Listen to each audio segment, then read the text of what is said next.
But I mean, again, he doesn't know who Gabriel is, right? Because he didn't come from an Abrahamic faith. The people of Mecca were pagan. Quran is mentioned, if this book was from other than God, they would have found in it many contradictions. If a book is without contradictions, that has no bearing on whether it comes from God or not. I've had phone books that are inerrant, but I certainly don't think God gave them. That we believe without understanding.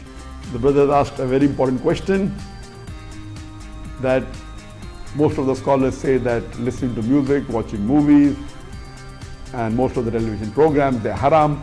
So how can we have fun? Let me tell you, brother, at the outset that having fun is permitted in Islam as long as the fun is halal fun. That the standard narrative has holes in it. The Prophet tells us because Satan or the devil sleeps over our nostrils. Those who oversleep and not pray Fajr on time, Satan urinates in their ears. I really do think Jesus was crucified and that he really was dead and buried. He thought that he was a son of God in the sense that he was specially chosen by God. I think Jesus really did think he was going to be the Messiah, the future king of Israel. I mean, that is, after all, why they crucified him.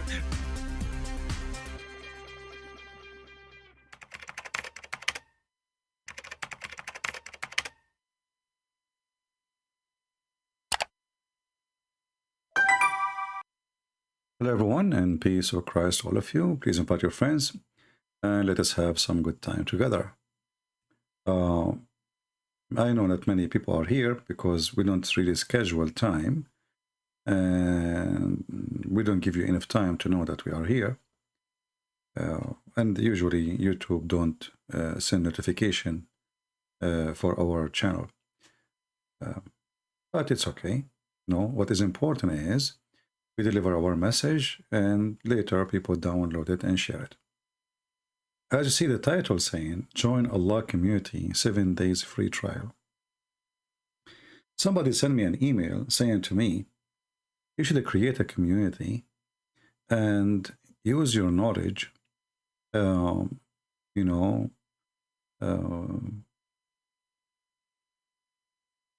teach. In the same time, you increase your income. And you can give people free 7-day free trial. And he mentioned the name of somebody, but I'm not going to say. And I said to him, okay, I'm going to go. I will listen to your advice and I will make a live stream about it. I don't know if he's listening now or not. You know, people look like we are having Netflix here or Amazon movie. And we will give you 7 days trial. If you like our service, you continue. And if you bring somebody, we'll give you a discount. I know, I mean, people are really funny and really weird. I understand that people like to make money. And money is, for sure, is needed for everything we do in life. But why people, they give me donation in Patreon then? I mean, the one who can help, they can help. The one who cannot, what we will do with them? We tell them get lost. I find it very, very un-Christian to ask me to do such a thing. I'm not doing business. And I am here for the poor before the rich. Even though those who have, they can afford to help, they help. But they help not because they are rich or poor. They help because they knew that this is a good thing to do. But we will not do a 7-day trial, and we will not do business, and we will not teach the one who have money, and we will ignore the poor. That is not a Christian, like behavior. We know that Muhammad, in order to get himself to be in the position he become in, he married a woman, she is 15 years older. Some they say 20, depend. When you lose your ethic, everything is for sale. And Muhammad, he was no better. He married a woman, she is way older, and all of us, we knew that Muhammad, he liked young children. So for the sake of the money, you know, we know the story when Muhammad, he asked his companion, his name is Jabir, why you don't marry a child so you can play with her and she can play with you. So Muhammad, he sacrificed his desire for the sake of the money. Gold is what people seek. I'm not here to do business. And most of my life work, I did not receive even a penny. This was new.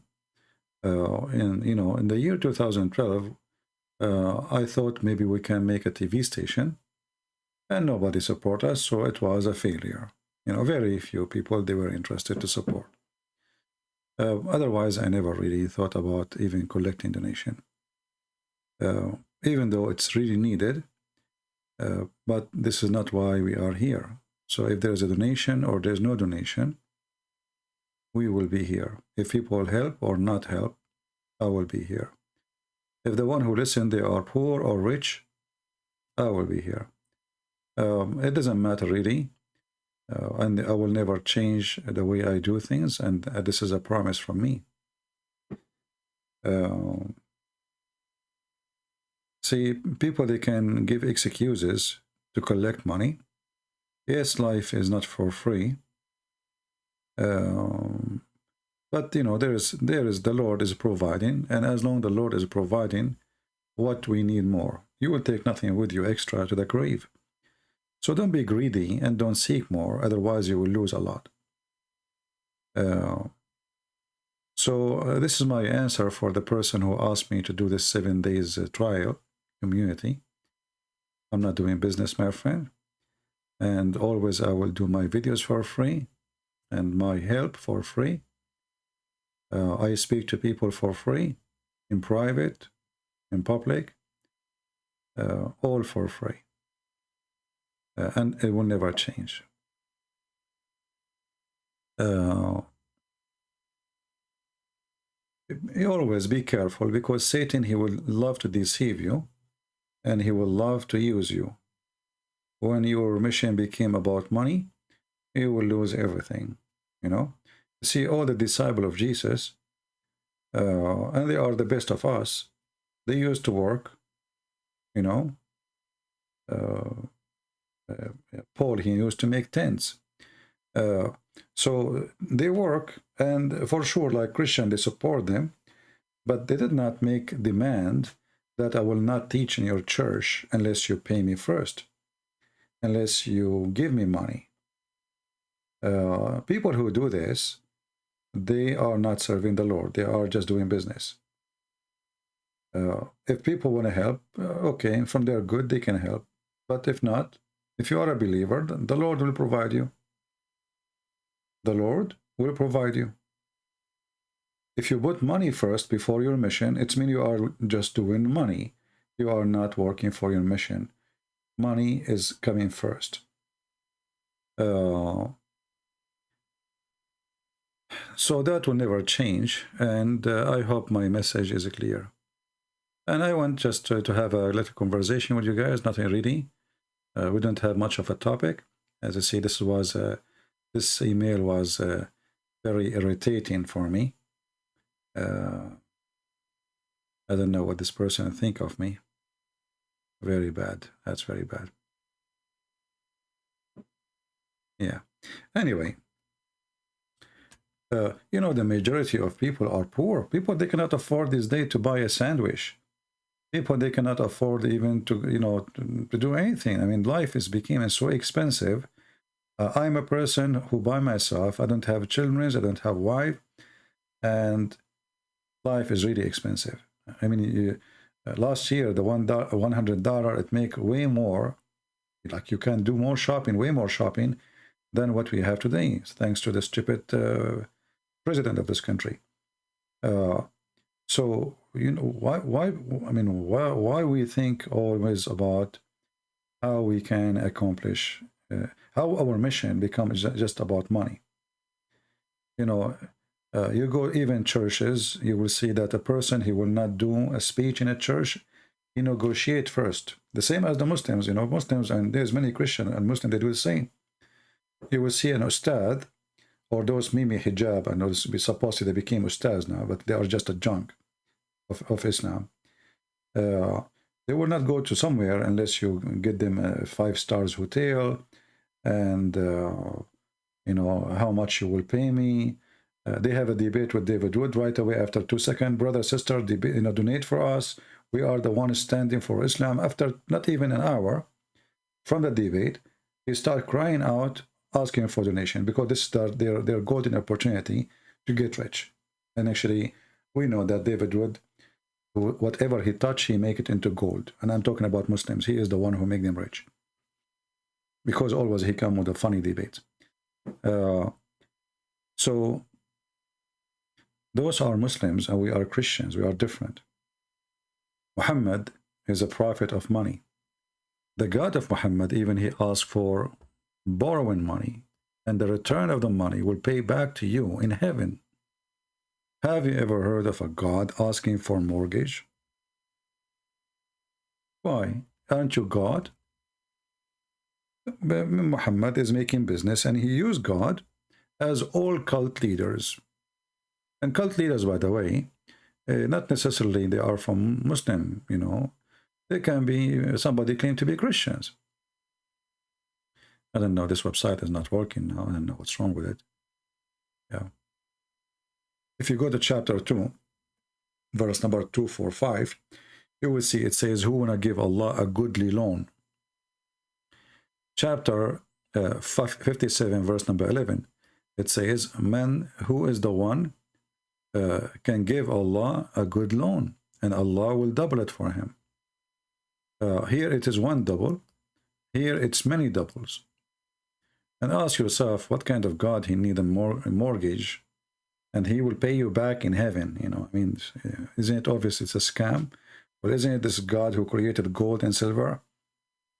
Why he is begging for money? In chapter 67, verse number 17, 64, verse number 17, you see, okay, now it's working, thank God, finally. If you lend to Allah a goodly loan, i.e. spent for the cause of Allah, and who is the one who will take the money? Muhammad. So always I want to warn you that all liars, all cult leaders, they want two things: your money and your women. You will find that all corruption of any religious institute, this doesn't matter what it is, you know, even if it is Christian or Muslims or Hindus or anything. Always the corruption have to come from two doors: money and sex. Those two things men are enslaved to, which means they are slaves to money and slave to sex. And when a person he becomes famous, he feels that he is powerful, and he like to take advantage, because, you know, now he reached the top, let us say, where he can demand things. He can demand money, he can demand service, he can demand special treatment, because now he reached the point where he is in control. The second you see that, this person is a fraud. You see, right now, it's late night here in my place. What I will lose if I go online and I answer some Christians about their questions, regardless of anything. Let us say there's nobody making donation. I mean, what I will lose?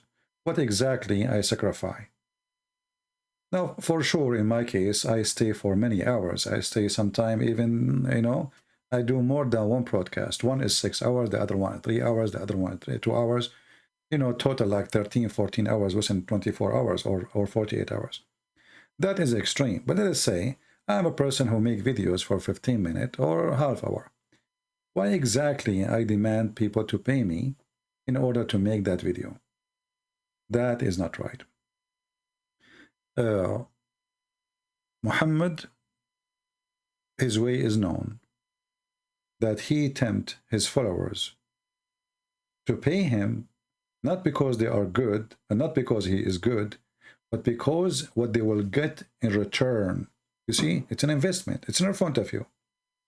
So their greed is their religion. Their greed. So the greedy one, he says, oh, okay, let me give Muhammad now, you know, I will give him $1,000 and Muhammad will make it for me $1 million in heaven. So even when they give, not because they are good, but because they are evil. Do you understand me? Not because they are good. You see, why Allah telling them, I will double it for you? He is using their greed. Can a person give without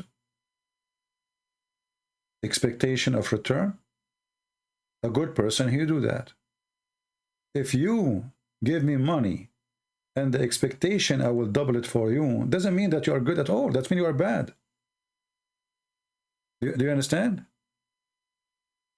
A good person, you don't give a sandwich for somebody he is homeless, hoping that he will do something back to you. What exactly he will do? What do you want? Now Allah is God supposedly, and this God, he is asking them to spend money, and for sure they will give it to Muhammad, and Allah will double it for them. Why a Muslim, he want money to be doubled for him? And how you can double money for him?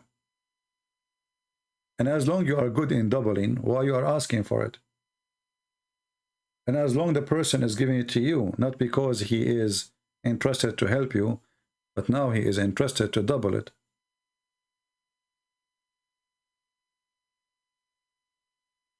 All cult leaders, they are the same. My friend, there's nothing is called deception of Allah, volume number 2. There is Qur'an and Science on depth. That is volume 2. So we have different name. So you might be confused thinking that volume number 1, that's mean there's volume number 2. So it should be volume number 2, but I changed the name because it's focused in science. So you need to search for Qur'an and Science on depth.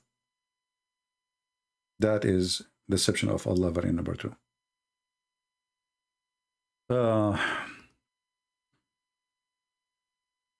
You know, the Lord, he says, from their fruit you shall know them. And here in this case, a person is making donation, he don't have a fruit. That is not a fruit. That is an expectation of an investment. Actually, the Quran did not hesitate for a second to call Islam as a trade. If we search for the word tijara,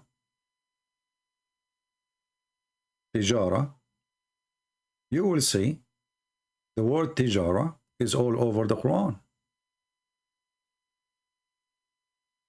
Tijara.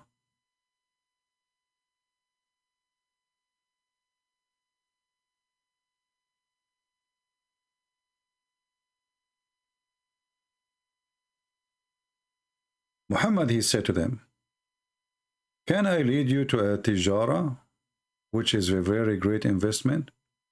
Chapter 61, verse number 10. Tijara. You know what tijara?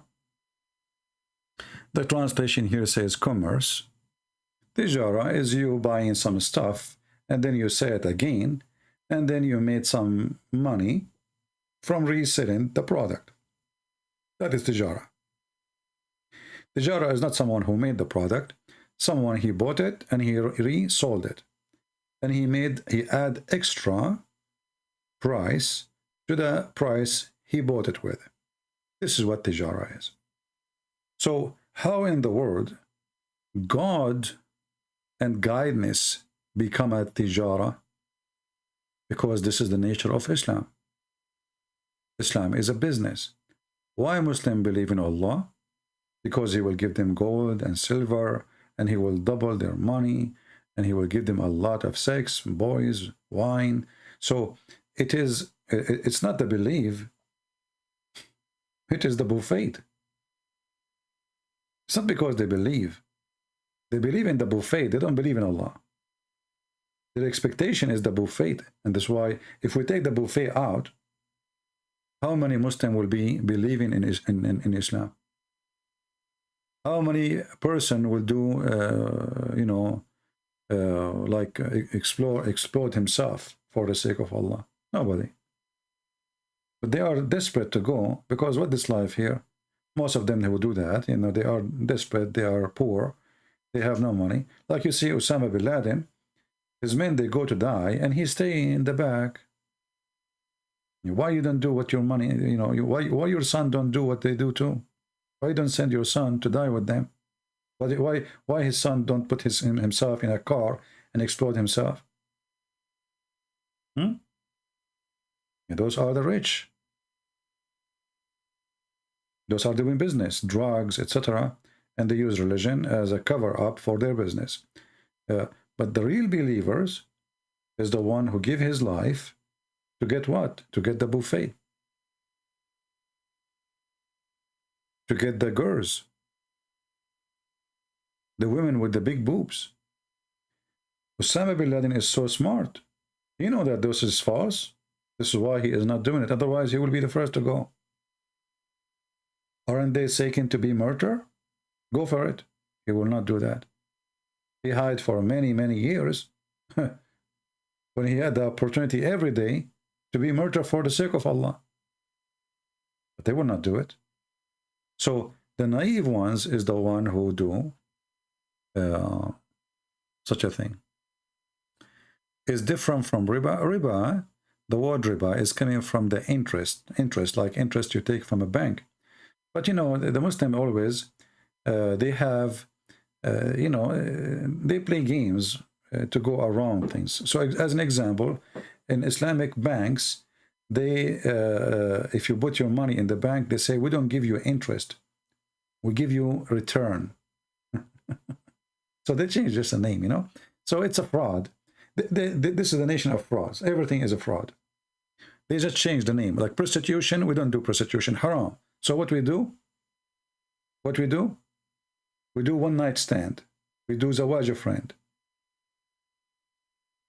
We don't do mut'ah no more. So what we do? So they just change the name. Do you remember the video of Mimi Hijab? And the sheikh, his name is Abu Khadija. Mimi Hijab was saying to Abu Khadija, he is a very well-known sheikh, Muslim Sunni, that you Muslim Sunni, you marry for 5 minutes. 5 minutes. I can find you the video. Let me see, you know.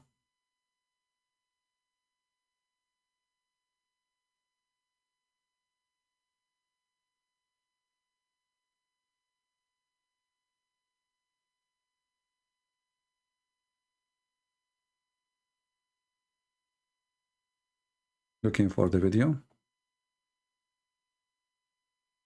Yeah.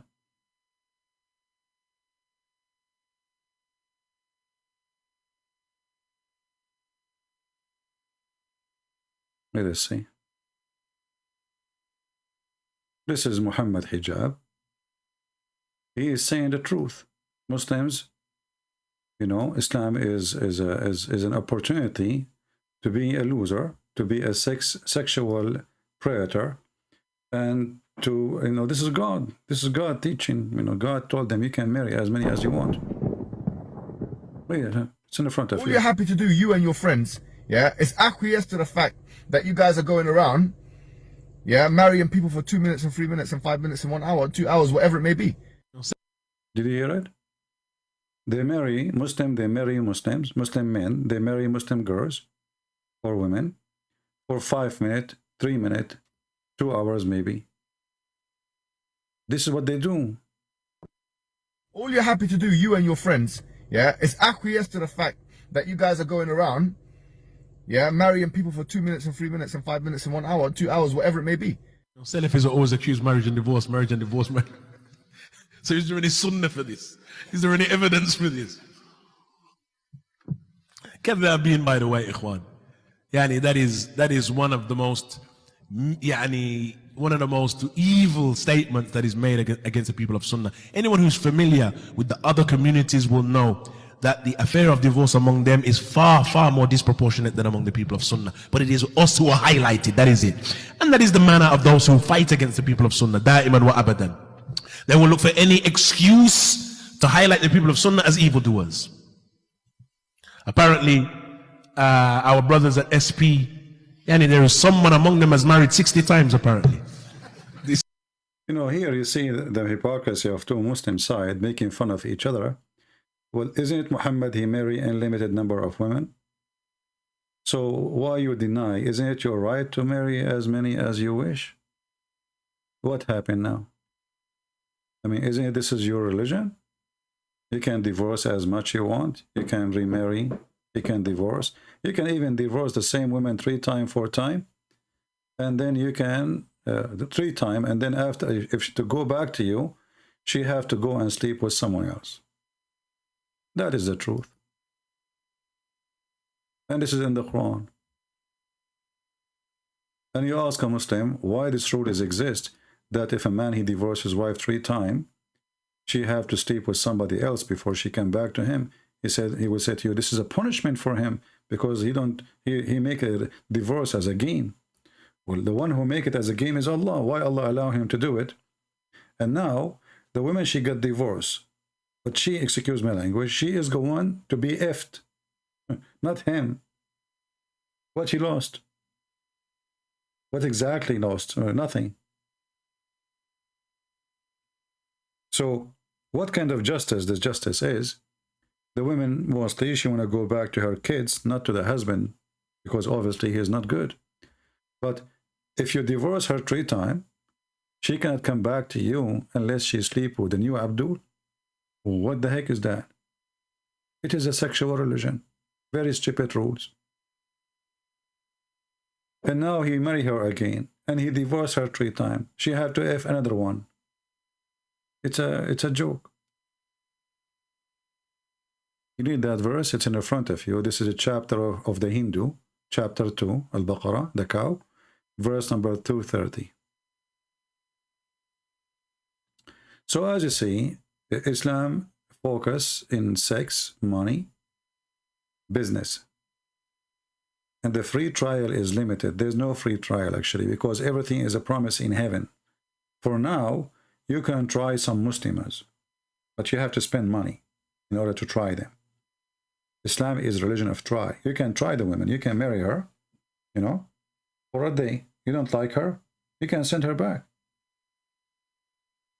Give her the money. Go. Bye-bye. It's over. There's no limit. There's no limit in Islam how many times or how long you marry anyone. This is the truth.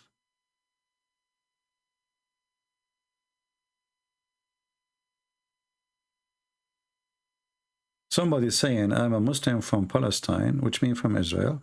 There's nothing called Palestine. I love Jesus, I dreamed of him, and I'm just scared to change. Okay, don't change then. Stay where you are. Get the versions. Anyone have a question? Can you talk about alcohol in Islam? First of all, in Islam, the alcohol, you know, see, Muhammad almost he is dead, and yet he did not forbid alcohol. He said, the Quran said, now Muslim in the hadith, they will say to you, Allah cursed the one who make it, who buy it, who sell it. But look what the Quran says.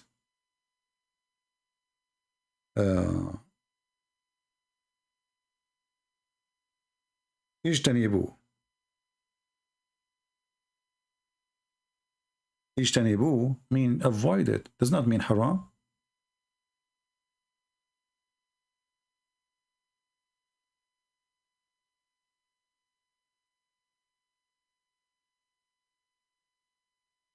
It says it's a sin, but doesn't say it is haram. You see, haram, forbidden, is something will bring you a capital punishment. like, you know, fornication as an example.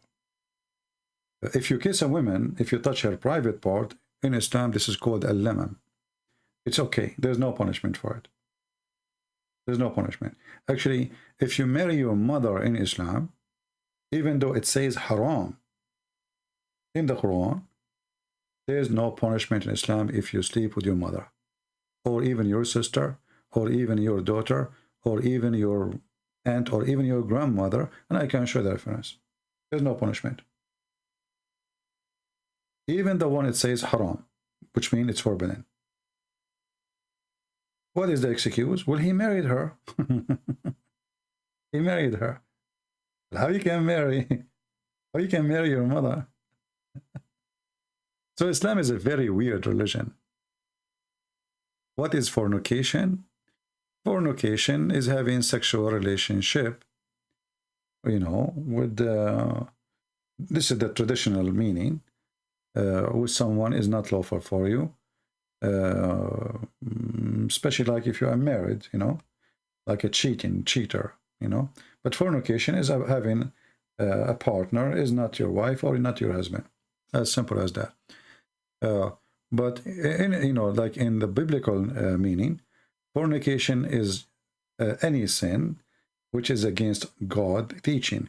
As an example, in the Old Testament we see it says that the earth committed fornication, the earth.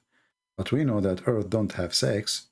So what the Bible says, that the earth is in a great trouble, full of sin, equal to what is called fornication. So fornication is you doing something against God will, and it's about doing something not lawful, not right for you. As simple as that.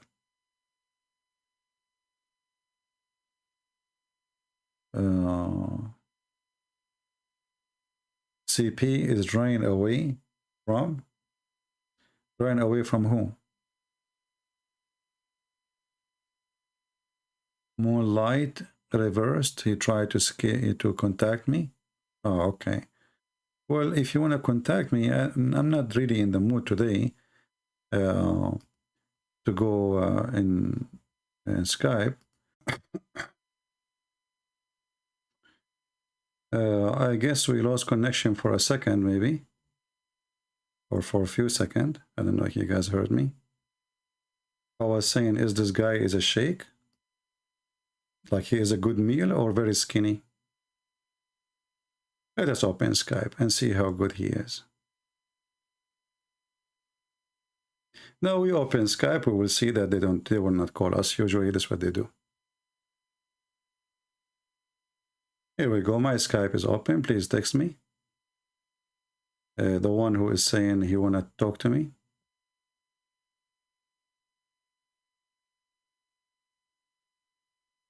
Give me your name so I will find who is, because I have too many texts here. What is that? What is the name of the person who wanna talk to me?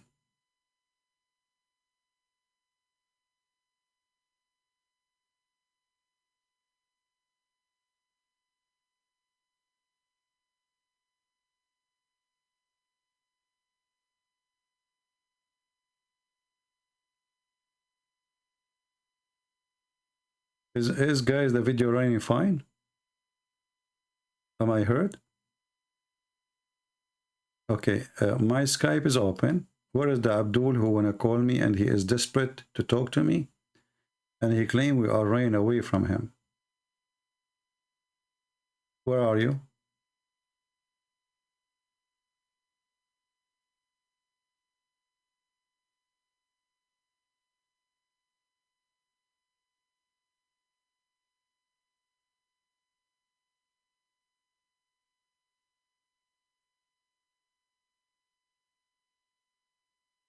I receive a message from a person who left Islam, and he said to me, my father, he dishonored me, and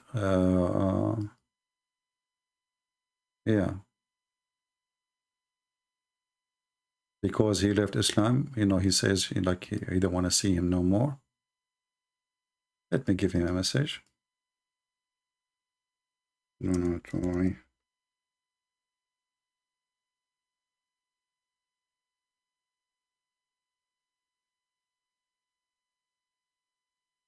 Where is the Abdul who was desperate to call me?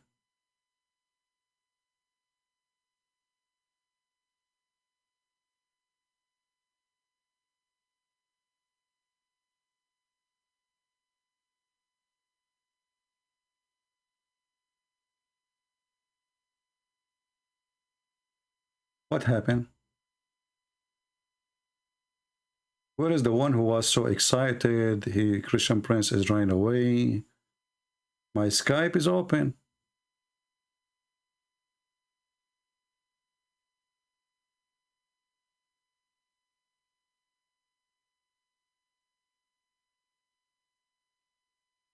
Do you see? I mean, they are just kids. They don't dare. Where are you? We have a person saying Muslim here. Okay, let's see this person here.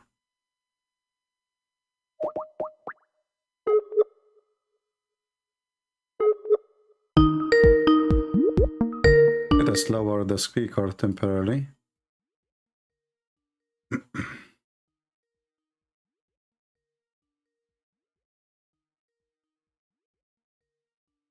We are ringing him, so.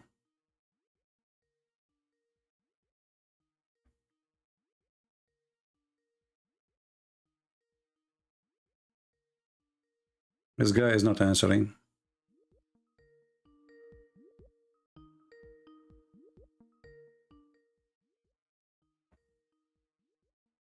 Okay, well, he's not answering. What we can do? Where is the brave Muslims who want to talk to me? So you made me go in YouTube, in Skype, open my Skype, and it turned to be that you are a potato.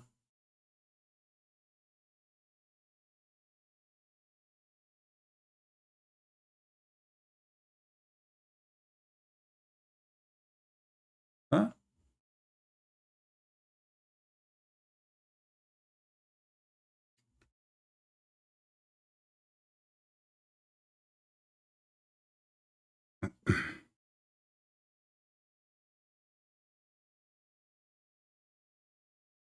They were very excited, and you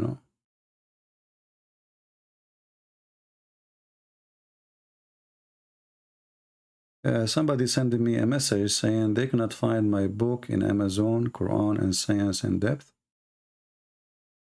You know those Amazon? They are playing games for sure. And yeah, I can see it's not showing.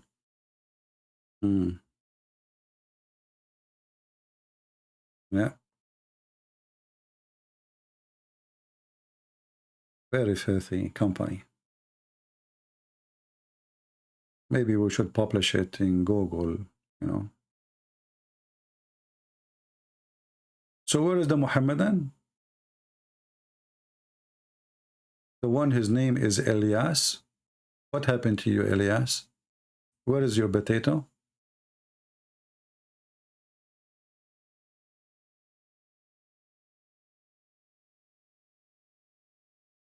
Hello?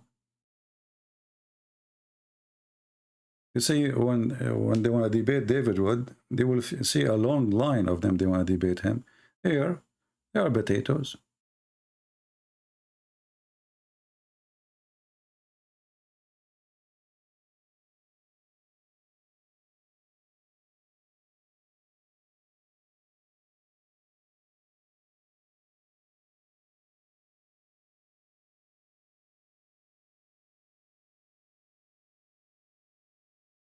Any Muhammadan?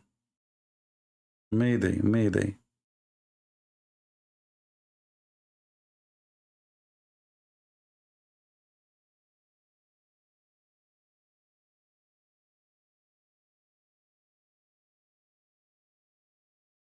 CP is never defending, just opposing. Something angry, I think must have loved before. I have no idea what does that mean. I think you are qualified to write Quran too.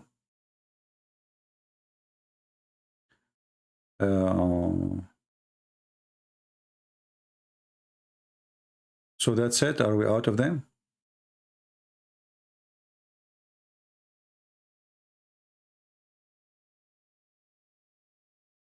Where is the Muslims who were saying they wanted to call me? Okay, shall I exit Skype? Hey, the Abdul, where is the Abdul?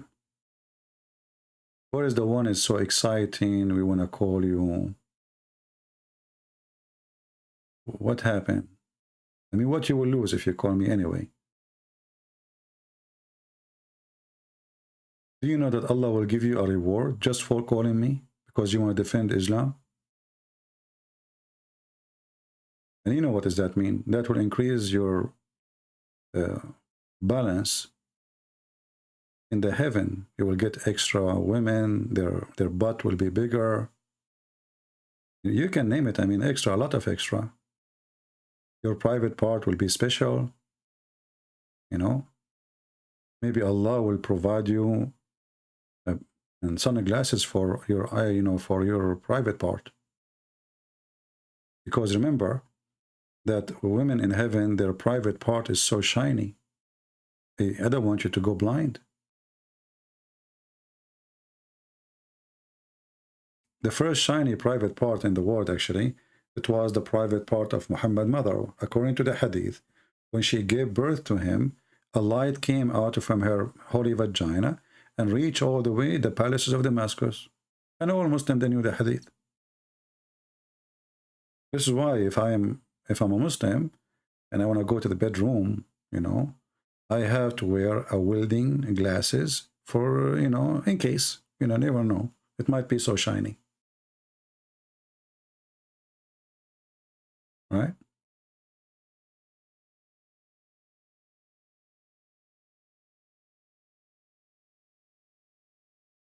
And look at them. Any Muslim, he would dare to say this is a lie? They don't dare. Look at them. Look. Not even one of them said this is a lie. Because this is what they say in their books. And the funny is that nobody saw the light coming from her, Muhammad's mother vagina. I mean, the whole people of Quraysh never saw it. How the light went all the way to Damascus, and why it's going in the direction of Damascus? I mean, light goes in every direction. Is that a beam light? Maybe she have a headlight there. You know what? Maybe when she was laying down, her legs, I mean, her was facing Damascus. I mean, at least when you make a lie, make it, you know, come on. And what? Oh, so the light came out from the roof, like what Muhammad's mother, she was giving birth in the roof, in the top. How the light came out? Well, I mean,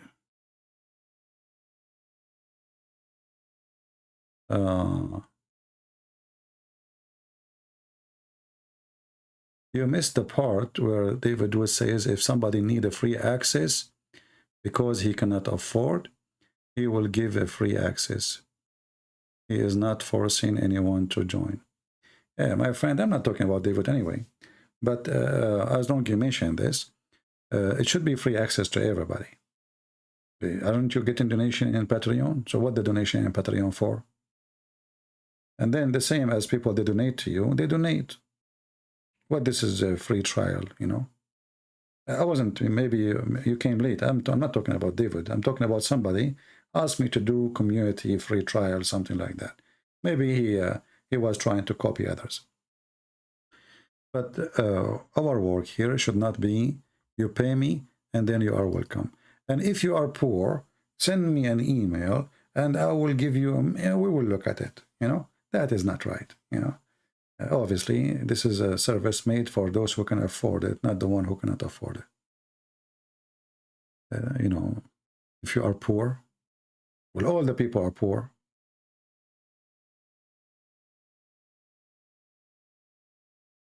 How many people are not poor? What is the percentage of those who have money with those who don't? So we are making service for those who have no, you know, money, or we have making service for those who have money.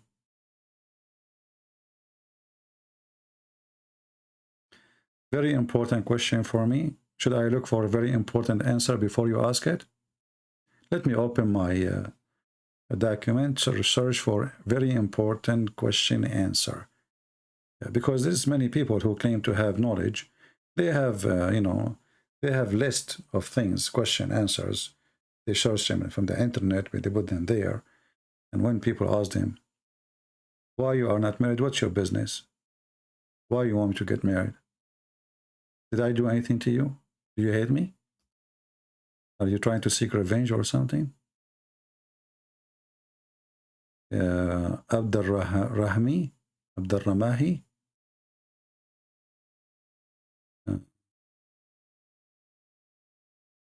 Okay. So what, you want to talk to me or what? I don't know. Hello? Yes, my friend, you are live on air. What do you want to say to us? Hold on 1 second. Let me put the speaker to this. Oh, what is that? Speaker, video? We don't want video. Turn it off. Turn it off, no problem. Okay, great. How you doing? I'm fine. You are a Muslim, my friend? I am. All right. What does that mean? Well, as I've been told, it's to submit to God. Where we can find that in the Quran? I don't think it's in the Quran. Yeah. No, I'm not a Quran master, but I've read a lot on the internet. I'm pretty open-minded to everything. No So problem. yeah. You see, like I really got into a lot of different stuff, like Shia and learning, you know, because I'm Sunni, born Sunni, whatever. Yeah. But I think I align more with the Shias because I kind of respect their beliefs. So, I don't know, you know. So how you want me to talk to you, as a Shia or as a Sunni? As a Sunni, because Okay. I'm just not the type like, oh, the Shia are kuffar and they should be killed. Yeah. Like I don't think Yeah. that's true. Well, you know, my friend, the Quran says in chapter 49, verse number 14, you know, when the Muslims, they say that we submit, that is not really true. I don't know if you speak Arabic or not. Aslam means surrender. Like Muhammad, he sent messages to the Roman. A letter says, Aslim Taslam. So surrender, you know, this is what Islam means. You surrender to Muhammad, and then you will become his, you know, under his command. You will be safe. You know, you join him. He will be your king, and you will be his slave forever. You surrender. So Islam is to surrender to Muhammad. The excuse is when you surrender to Muhammad, you surrender to God. But the fact, you know, if you want to surrender to God, why I need Muhammad anyway? If God is there, exists before Muhammad, why I need to say Shahada, and the Shahada contain the name of the God and the name of Muhammad. So if you ask me, I believe that Muslims are mushrikeen. You know what mushrikeen mean? Yeah, they believe in many gods or polytheists. You associate somebody with God. That's what mushrikeen mean. You associate somebody, and that's what Muslims do. They associate Muhammad with Allah. As an example, if I ask you, where the sun set, what you will say? If Muhammad is here, you know, if Muhammad is here, and Muhammad, he asks you, do you know where is the sunset? What is your answer to him? Well, I know what he said, but I would say, knowing what we know now, that the centers of the suns at the center. No, let us say you do not know. You are at that time. Okay. Okay, what you will say? I don't know. You will say, I don't know. But are you willing to say Allah and His messengers knows best? Would I say that? Would you say Allah and His messengers knows best? Nah, I guess if I was a firm believer in God, I would say God knows best, but maybe not. So you refuse to say Allah and His messenger and His messenger know best, because this is associating the knowledge of a man with the knowledge of God, correct? Fair point. And I want to briefly, brother, because the other day, for whatever reason, I tried to call and I wrote just some minor stuff down, but there's something I didn't write down. Like, I actually read for the first time that the Jews, obviously, you know, just the terminology that Jesus was a false prophet, right? So in the same way, like the Christians didn't accept Muhammad. So like I try to look at Islam then and I try to look at Islam now, you know? Like I didn't know there was such criticism of Muhammad back then. I only thought this was the thing of today.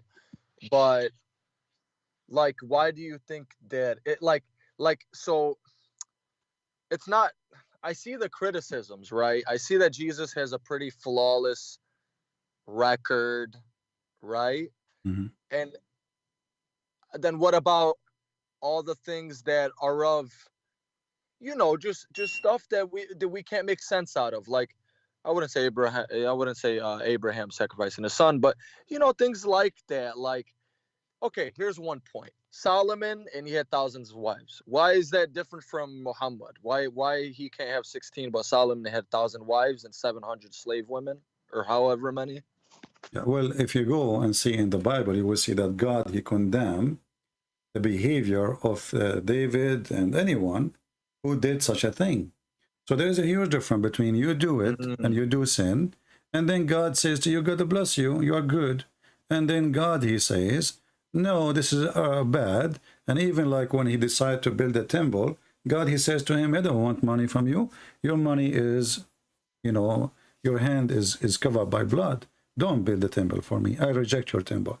So there's a huge difference between somebody praising somebody for the sin he do and condemning him for the sin he do. The Quran, even Muhammad, he have hadith about it, that Solomon, he wanted to have sex with his 99 wives or 100 wives, and he forgot to say inshallah. So Muhammad, he have no problem with having sex with 100 women in one night, which is a very funny story. But the problem is that Solomon, he forgot to say inshallah. and then Allah gave him a half son, you know. So so when we talk, you see, me as a Christian, if you ask me, I will say, well, David, he was doing bad sin, or whoever, anyone, doesn't matter. We don't cover up for a person because he's famous or because he have a, let us say, a high rank as a prestige or a person, you know, he's a king, or no, we don't, you know. So you know, when Peter, he said something Jesus did not like, he says to him, stay away from me, Satan. So I mean, this is Peter, you know, this is Peter, this is not just anyone. So in the Bible, when somebody he do wrong, we point at him and we say he's wrong. In the Quran, all the gang of Muhammad are good, but they are doing wrong. Well, in this, yeah, you know, I like to think I have some good points, and they're not points against you. And I appreciate everything you're saying. Like point number one, you know, like Muhammad didn't have any sons, right? Like, so this is the thing with religion. So you could look at it like, oh, Allah tested him. He tested his, you know, if you believe in him, he tests the most. I don't know if it's in Christianity, but of course in Islam, and I would think so, that God tests the most pious, right? So he didn't have any sons that lived. So, but then somebody could say, oh, look, he's a false prophet. If he was loved by Allah, why didn't he have sons like David, Solomon, whatever, you know, sons that lived? And why the sons of Ali, they were killed and poisoned, and the Sunni think, oh, the Shia poisoned them, and the Shia say, oh, you guys killed them, and the Caliphates and the Umayyads and the Abbasids, whatever. So I look at it like what really happened and then what came after. Like, I do see the problems in Islam, but it's like, okay, is that a human problem? My friend, I don't judge Muhammad for being a false prophet because you don't have kids. What does have to do with being prophet or not? But in Islam, you are, you know, this is what Muhammad, he taught them. You see, Muhammad, he says, Allah, he curse even the seeds. So it's Muhammad teaching brought that on him. But for me as a Christian, let us say you or anyone, you don't have kids.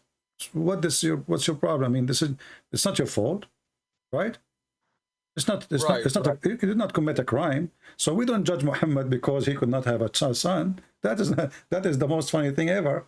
But the funny is that Muhammad, he say things, it's stupid. And yet he claimed that he received message from God. As you see in the front of you, Muhammad, he claimed that the sun goes every day from the east to the west and prostrate itself under the throne of Allah. So if Muhammad is a prophet, I'm not going to look at him if he has sons or not. I will look at what he just said. He just said that the sun goes every day from the east to the west, and then it prostrate itself under the throne of Allah. And different hadith he says, which is according to the Quran, the sun goes in a muddy water.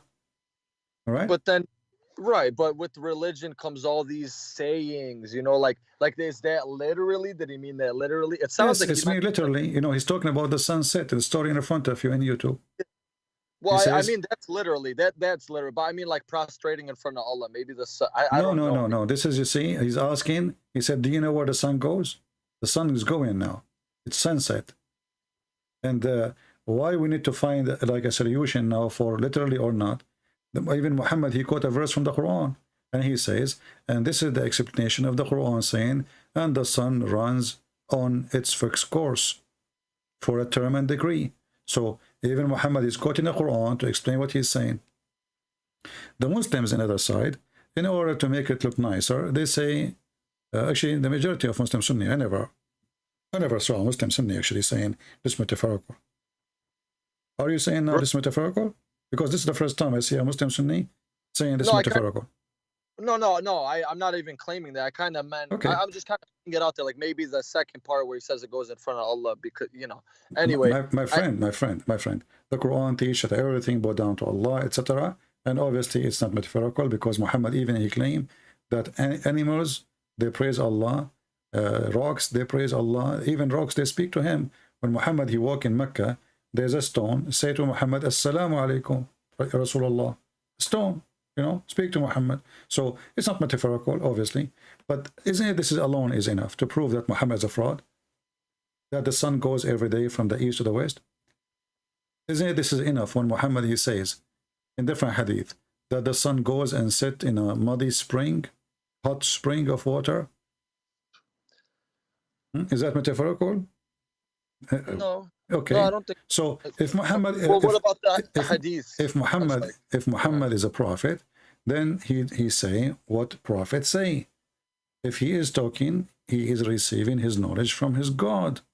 So when Muhammad he says such a statement, I do not care if I have children or not. But even the story of having children, it's very funny. Do you know that Muhammad he claimed that he used to be the most weak person in sex between all mankind, and then he invoked his God, and then Allah he sent him a dish of al-kufayt. I don't know if you know what al-kufayt, like kufta, you know kufta. Oh, yeah. So Allah he sent him kufta. Muhammad he ate it. He got the power of 40 men. I mean, his story. This is a story of a mad person. This is not a story of somebody he have a brain. I mean, this is like somebody is taking hashish, drugs. You know, what kind of a prophet he go in public and he says, I was the most weak person between all mankind, and then I invoke my God, and then he sent me a dish of al-kufayt.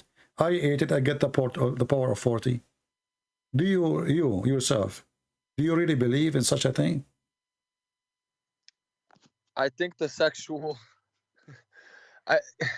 Now, do you believe that God, he will send a dish of shish kebab to fix a private part of a man?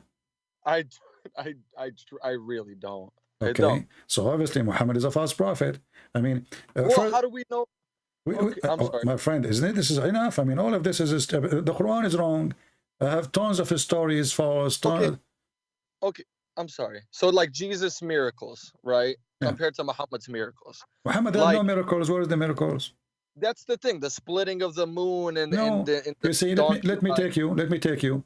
There's you see, like, how do we know Jesus did those things? Like, we know he healed the leper. When Jesus he did miracle, there is thousands of witnesses, and Muhammad himself he could not deny it. But we will not take Muhammad to witness for Jesus. But you can say how I know I wasn't there. You can say that, no problem. But you cannot say that Jesus is lying, because Jesus never claimed anything except what he did. So when Jesus he says, go and your sin is forgiven, he forgive the sin.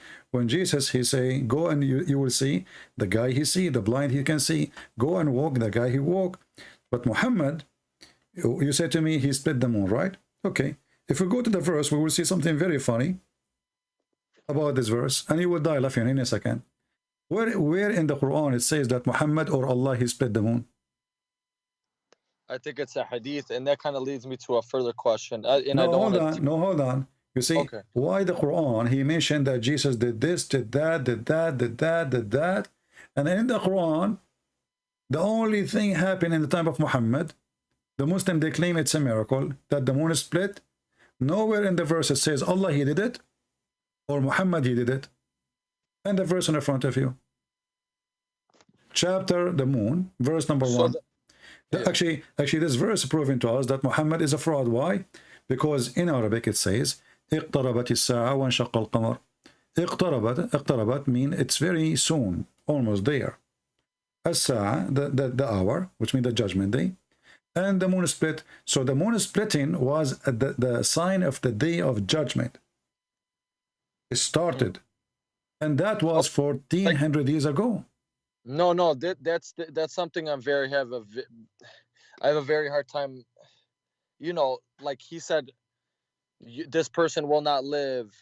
Exactly. You know, yeah, he will not grow old until the hour come.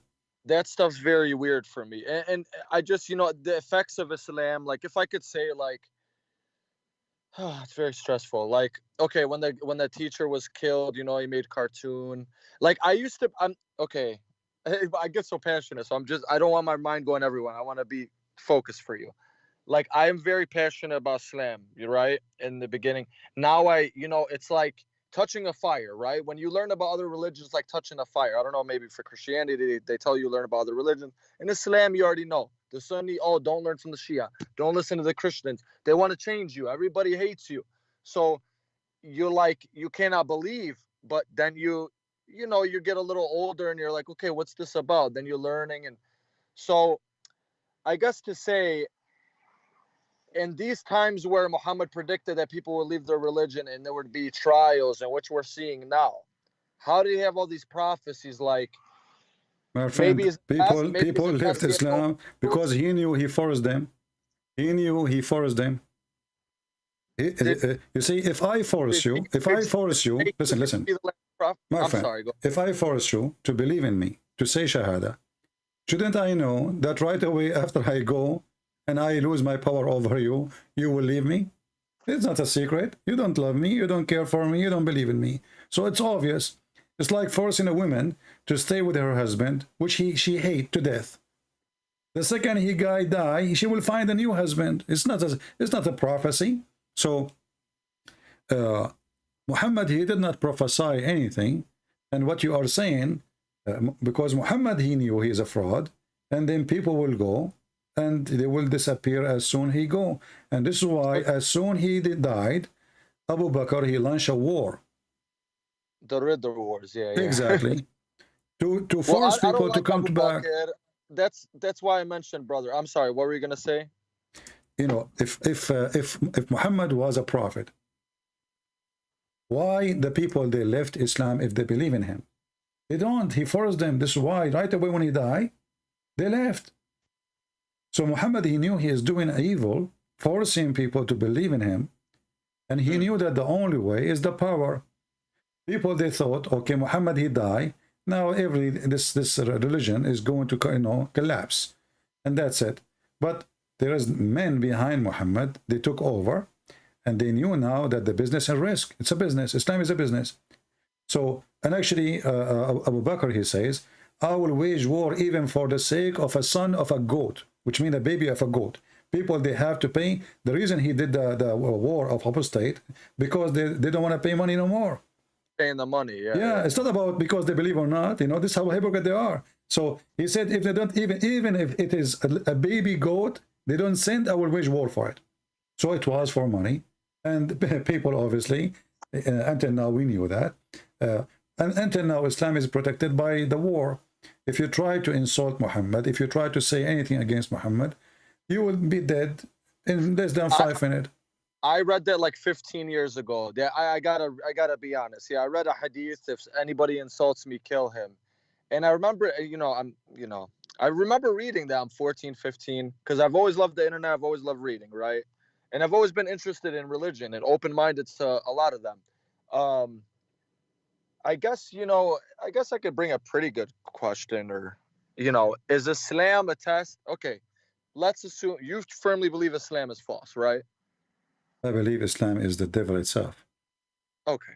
So is that a test on humanity, or is Islam a test for the Muslims to find? My friend. Why? My Why friend. would My friend.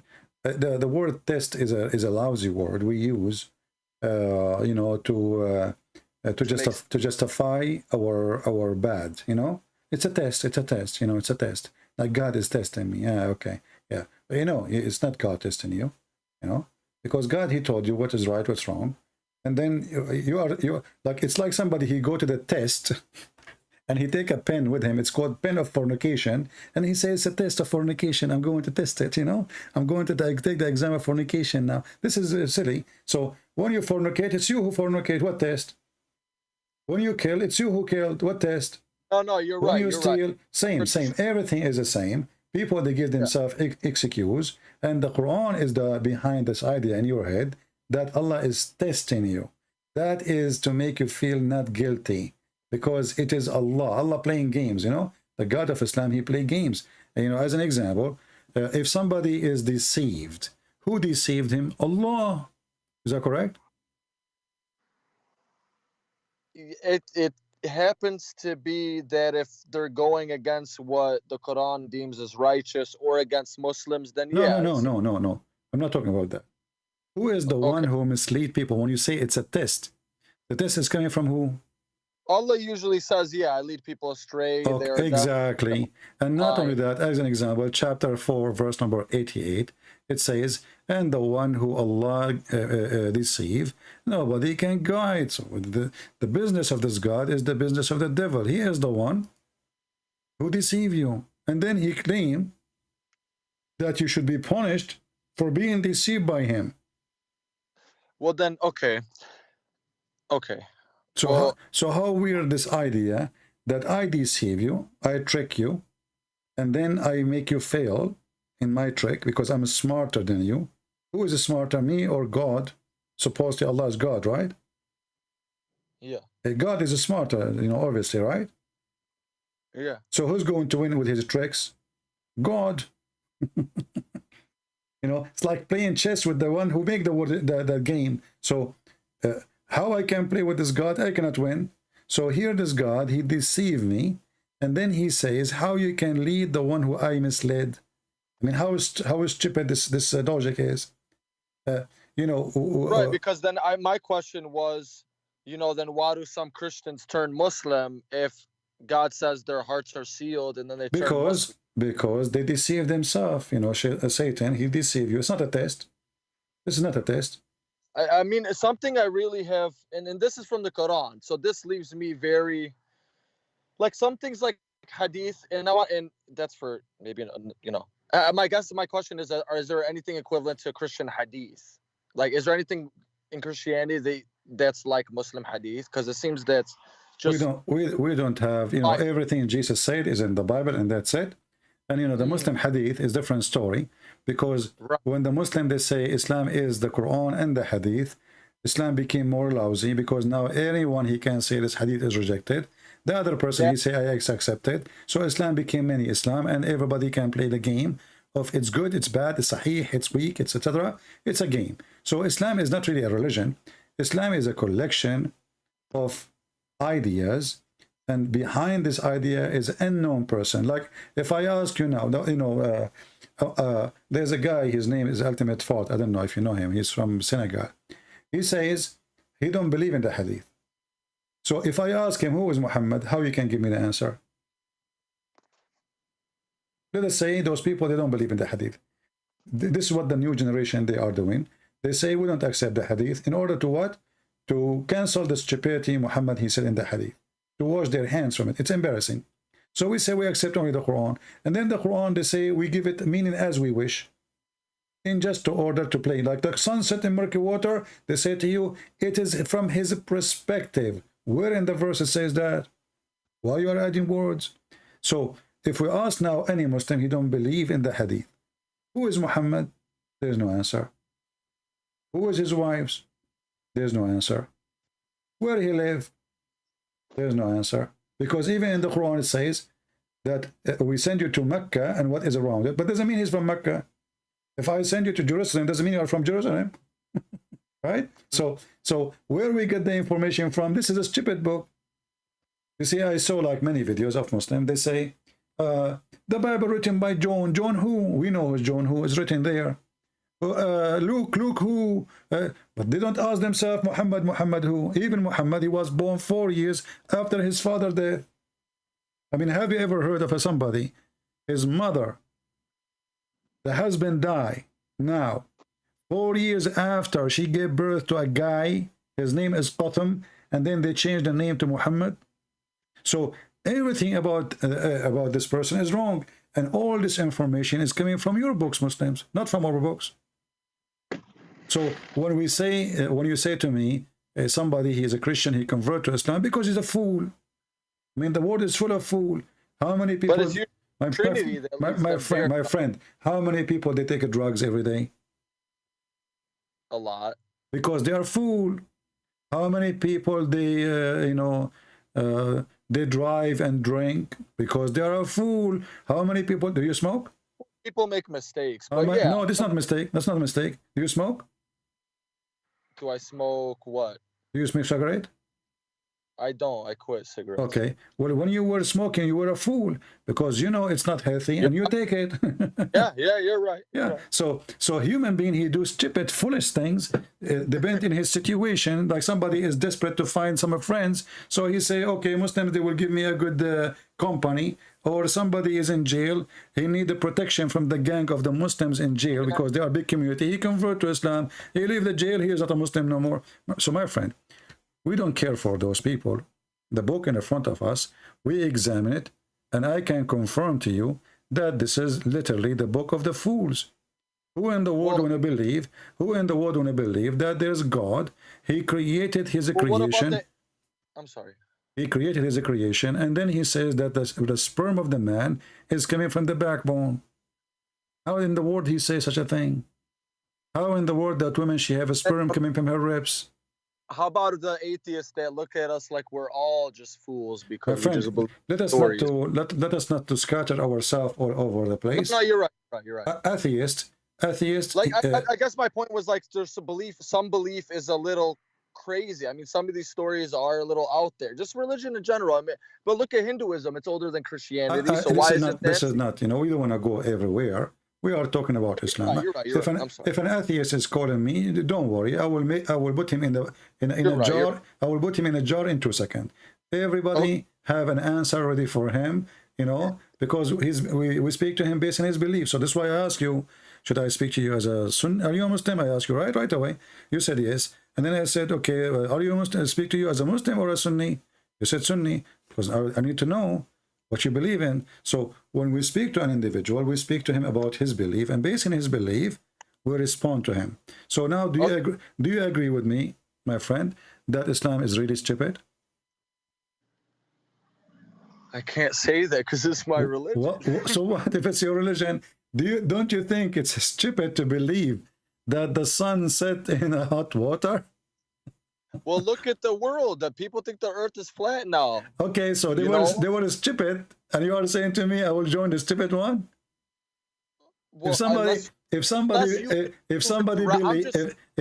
believe that the elephant is a mosquito, why? Because he have a long nose.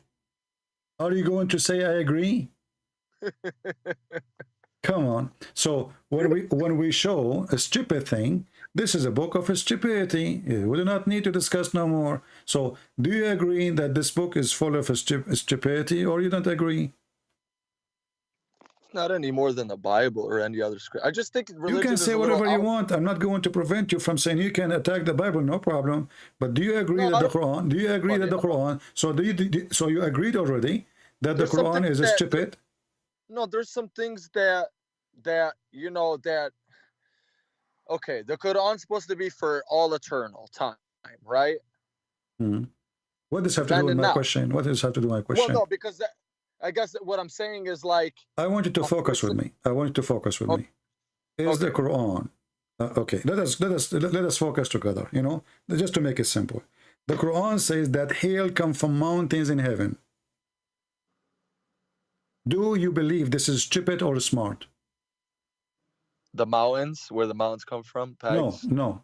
The Quran teach that hail come from mountains in heaven. How? Mountains in heaven.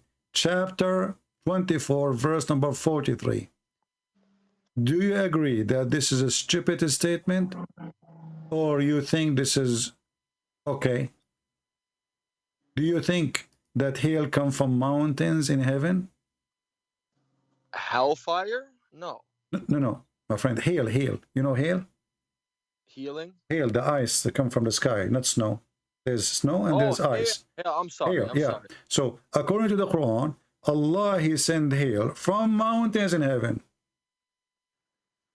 I mean, it's from up there. I don't think that's the stupidest thing. No, I don't think that's absurd. So do you believe that really hail is coming from mountains flying in the atmosphere? I don't, but I mean. So why you are saying it's not a stupid statement? Either it is true or it is wrong. If it is wrong, this is stupid. What the verse saying here, there's mountains flying, and for sure not in the space, because hail is not coming from the empty space. There's no cloud there, right? No. Okay, so if the mountains are flying, they are going to fly where the airplane fly. Have you ever heard of a mountain flying in the sky when you were taking your jet and your like 4 wives for a trip? Sorry, I'm being sarcastic with you. Don't be offended. Okay, then why? No, it's okay. Why is there so many Christianities then? So you see, you're trying to avoid the question. The question is an I said there's for me, I want to make sense of the violence and the This war. is not the question. I want you to focus with me. Do you think it's a smart from somebody claimed to be God to say that hail is coming from mountains in heaven?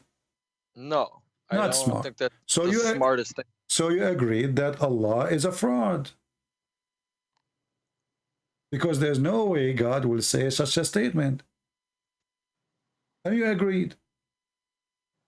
Happy for you, my friend. You agreed. You agreed that this is stupid. I mean, if you word it like that, but I'm not wording it. I asked you, is it smart? You said no. What is the opposite of smart? It's stupid. Maybe you did not say the word is stupid yet, but you said it's not smart. You agree. I said, is it smart? You said no.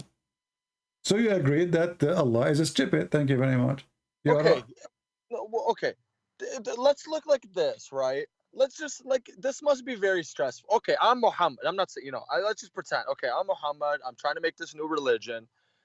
This must be very exhausting to, okay, I'm going to borrow from this. And I said this, so I got to. What exhausting? Muhammad, he did not say all of this in one day. He was taking his time, took him more than 20 years. The whole Quran, my friend, the whole Quran is not even in the size of the index of my books. My book, one book, the index is bigger than the whole Quran. So the Quran is a very small book. There's nothing. And as you see, it's a stupid thing. This guy is making sajja. Sajja is like rab. I eat potato, you are tomato. And you know what? If you go to Mexico, you are going to fartino. What the heck is that? There's no meaning. This is stupid. So he was just making stupid sentence in Arabic, putting them together, and the end of the mean is a disaster. So you are saying to me this is exhausting? Why? What he's doing?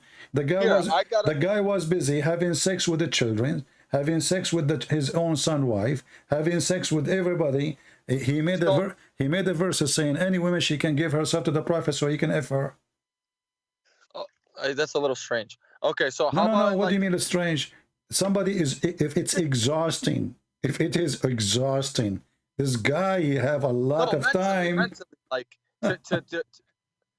mentally okay, he got all these stories and it's just religion is stressful, right? Okay, so I don't know. My friend, the guy was having fun. Imagine God, he sent the verse says, any woman she like to offer herself to Christian prince. Do you see how stressful I am now? This is really stupid. And you know, before you call me, I was saying to people wouldn't here. he be paranoid? From the really people that he was trying to kill. Okay, he's a fake prophet. But you have the Meccans trying to kill you because you're changing their polytheistic ways, and you're making fun of them. And Abu Bakr is saying, "Suck the clitoris of Allah," and all this weird stuff. My friend, you establish an organization and you have no choice but to continue. It's a business, either it succeeds or it's going to die. So Muhammad, when he started his business, hoping that people will listen to him, this is why in the beginning he was trying to be friendly to the Christian and the Jews. When the Christian, they refuse him, and then the Jews refuse him, even though they accept him as a refugee, the Jews, they took Muhammad between them. Why do you think he ate the Jew? Why do you think he hated the Jews specifically more? Because they got him busted many times. The Jews, they used to make fun of him, getting him busted. As an example, the story of Al-Khadr. The Jews, they came to him and they told him there's a prophet, his name Al-Khadr. What do you know about him? Khidr, right, with the Moses and the green. Yeah. And Muhammad, he got the bait. He's a fool. So he come and he said to them a chapter about Al-Khadr. And later he found out Al-Khadr is just a scam. It's not real. This is Alexander the Great. He's not a prophet. He's actually bisexual. So they always give him a bait, and he's a fool, and he take it. So he takes stories from the Jews, he make it Qur'an, and then after that the Jews, they make fun of him. So what they do, they send them somebody to speak to Aisha, or to speak, as an example, the punishment of the grave. A Jewish woman, she walked by to the house of Aisha. She said to her, we seek refugee from the punishment of the grave. Aisha, she said to her, you are lying, there's no such a thing. Muhammad, he come from his room, they found him argue, both of them. So he said to her, what's the problem? She said, this Jewish woman, she is saying, we seek refuge from the punishment of the grave. Muhammad, he said, well, okay, well, she is saying the truth. And Aisha, she said, since then, not even once, Muhammad, he prayed without saying, I seek refuge from God, from the punishment of the grave. So why Muhammad never say that ever before, until the Jewish women, she mentioned it? He hang up.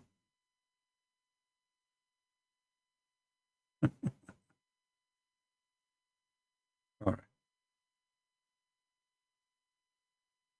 Isn't it obvious? But you know, already he's out of Islam. Actually, he agreed that the Quran is stupid. What do you want more?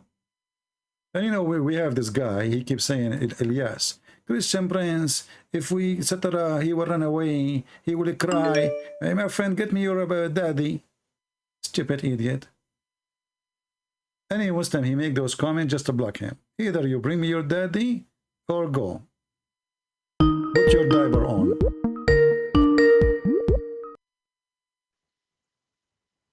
Hello?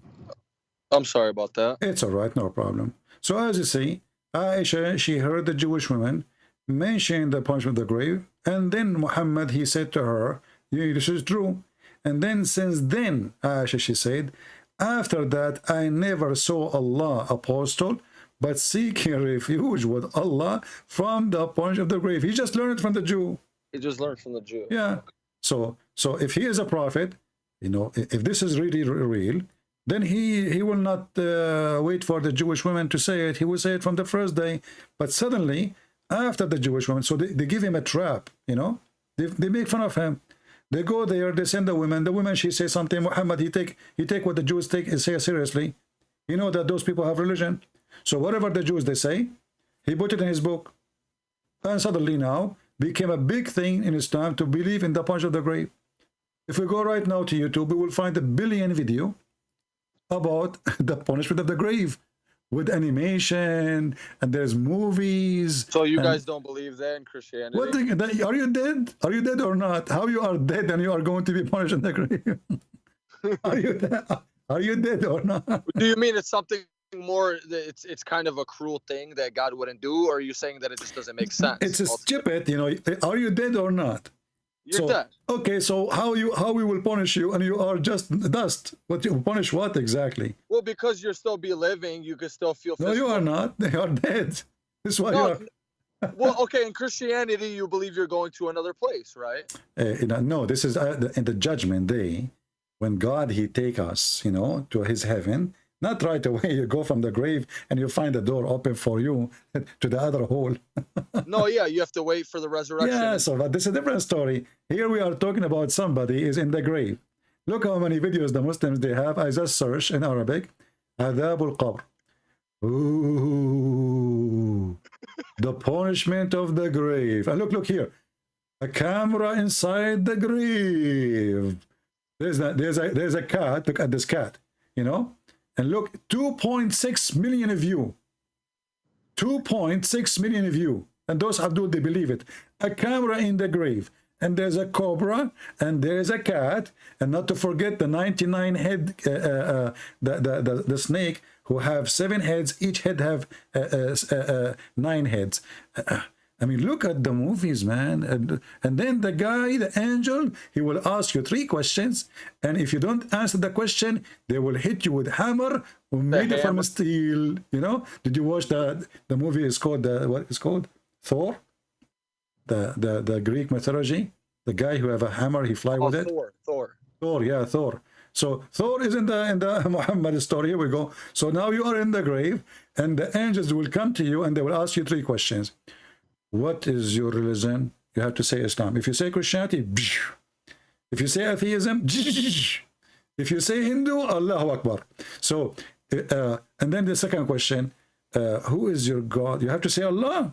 If you say Jesus, and each time he hit you, he will split your head and it will make you go down 70 cubit down. And then the third question, they will show you a picture. And they will say, who is this man? If you say Muhammad, you pass. If you say someone else, like Joe Biden, you are in trouble. I mean, have you ever heard of a stupid exam that the answers are given to them before we go to it? So now I know the exam.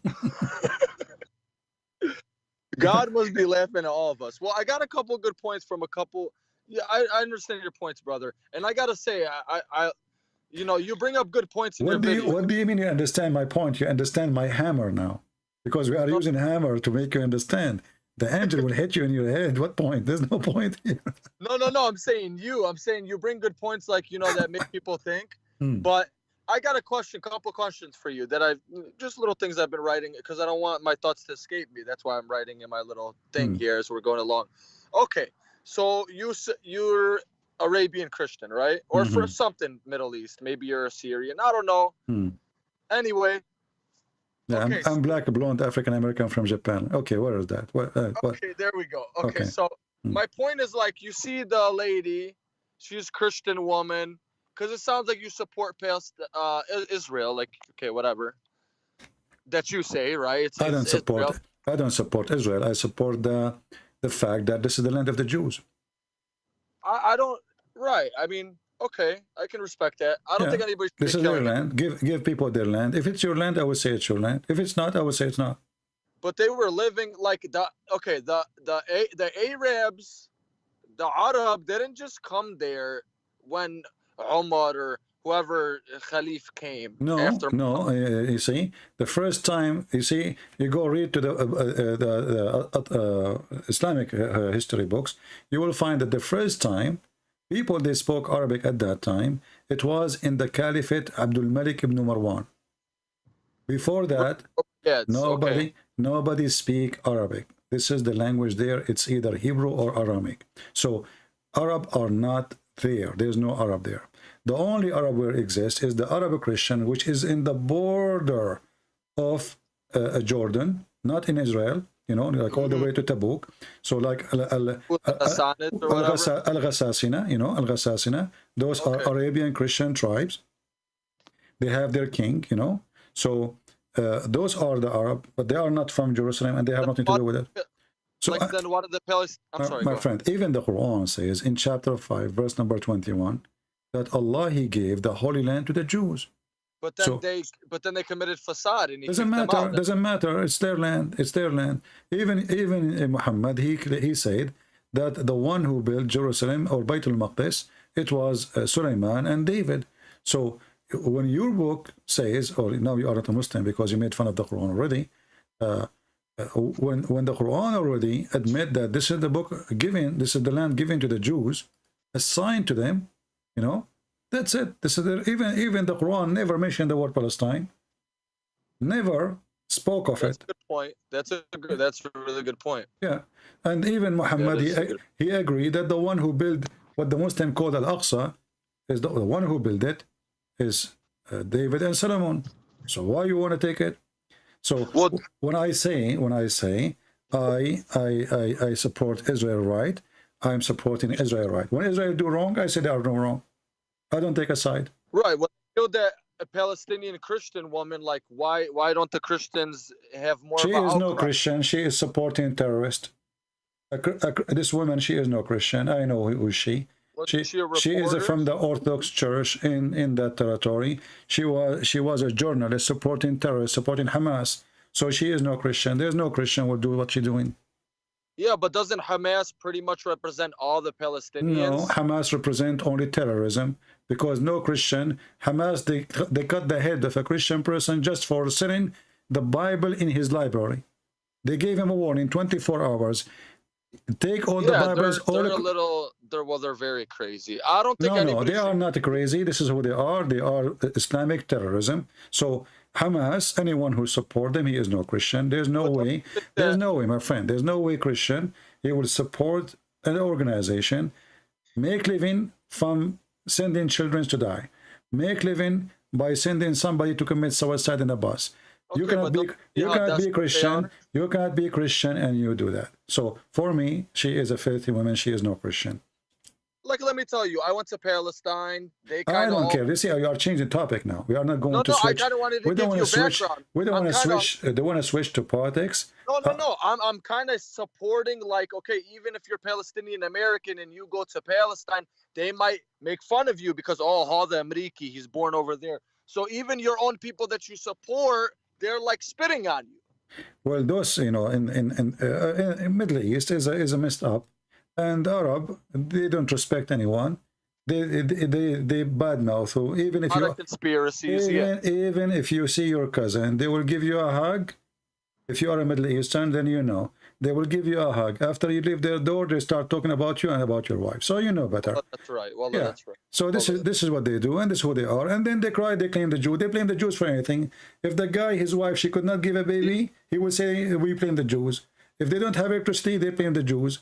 If somebody, he could not pass the exam, he blamed them Jews. You know, I mean, they blame the Jews for anything. Like, well, why we have a hole in the front of my door in the street? We are war in Israel. How we can fix it? But you admit Israel is doing some very nasty things. What is the nasty? They are giving equal right. They are making them even have a Congress. They are in the Congress. They allow Muslim even to say Allahu Akbar in the Congress. They give you free insurance. They give you health. You give you salary. My friend, trust me. Any Arab in the Middle East, he would dream to go and get Israeli citizenship. This is a fact. I'm not making things up, because in Israel you are more respected as an Arab than an Arab respected in an Arab country. In the Middle East, you can disappear, you and your family, for saying 2 words, and you know that.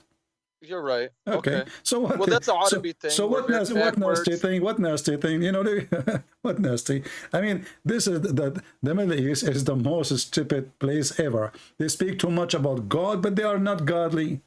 They speak too much about honor and etc., but they have no honor. They are the people of gossip. They are the people of lying. The judge is corrupt. The police is corrupt. The king is corrupt. The president is corrupt. I mean, everybody is corrupt, but everybody is believer. You know, you go to Muhammad said there's not going to be too many good people. Yeah, you go to the butcher to buy some beef. You go home, you find it a cat meat. You know, but there are good Arab people. You know, there are. You know, we're successful. Yeah, what's successful? My friend, the society is corrupt to the bones, and they are so proud about nothing. Me myself, my friend. I'm not talking about Muslim now or Christians. I'm talking about Middle East, including Christians. I don't associate with them, because the majority, they have a very bad culture. Gossiping, They hate each other. The cousin hate his cousin. The family hate a family. The sister, she speak about the kids of the other sister. I mean, Every girl's a it's sharmuta. like, without using bad words, every every disease in the world, you can find it there. In the same time, they are the most proud people ever. They are the decent. They are the honorable. Right. They are brother, we are the one who discovered electricity, really? Yes, and Shakespeare, his real name is Shakespeare. But okay, brother, okay, let's assume, and that's another point, if Muhammad was, okay, I don't want to write that down. Okay, so like, I think a good video for you, because you break things down pretty good. I don't know if you saw Andrew Tate, the Christian kickboxer. He said Islam fixes a lot of things, and he's right. Yes, there's bad things, like negatives. What? Islam fix what? People say stupid things, my friend. Who care what this kickboxer is? Let me kick his ass. What he said? Tell me. Islam fix what? Well, he is 4-time world kickboxing champion. Who care? We can kick, because there's many ways to kick the ass. These days actually. He went viral for saying this, and I just think like. No, tell me, Islam fix what? No, Islam fixes, okay, the role of women, where Christianity... What role of women? Okay, exactly, how tell come me. we can wear a shirt that says Jesus is gay, but if you say that with Muhammad, I know you could say it's a bad thing because we shouldn't just go kill people, but like, how come people don't defend Jesus the way we love Muhammad? Okay, well, no, you see, you're not defending Muhammad. You are defending yourself because you feel you are insulted, and you cannot take it to see somebody. No, but I can't. That's why I'm on your listen. First of all, let's be sure.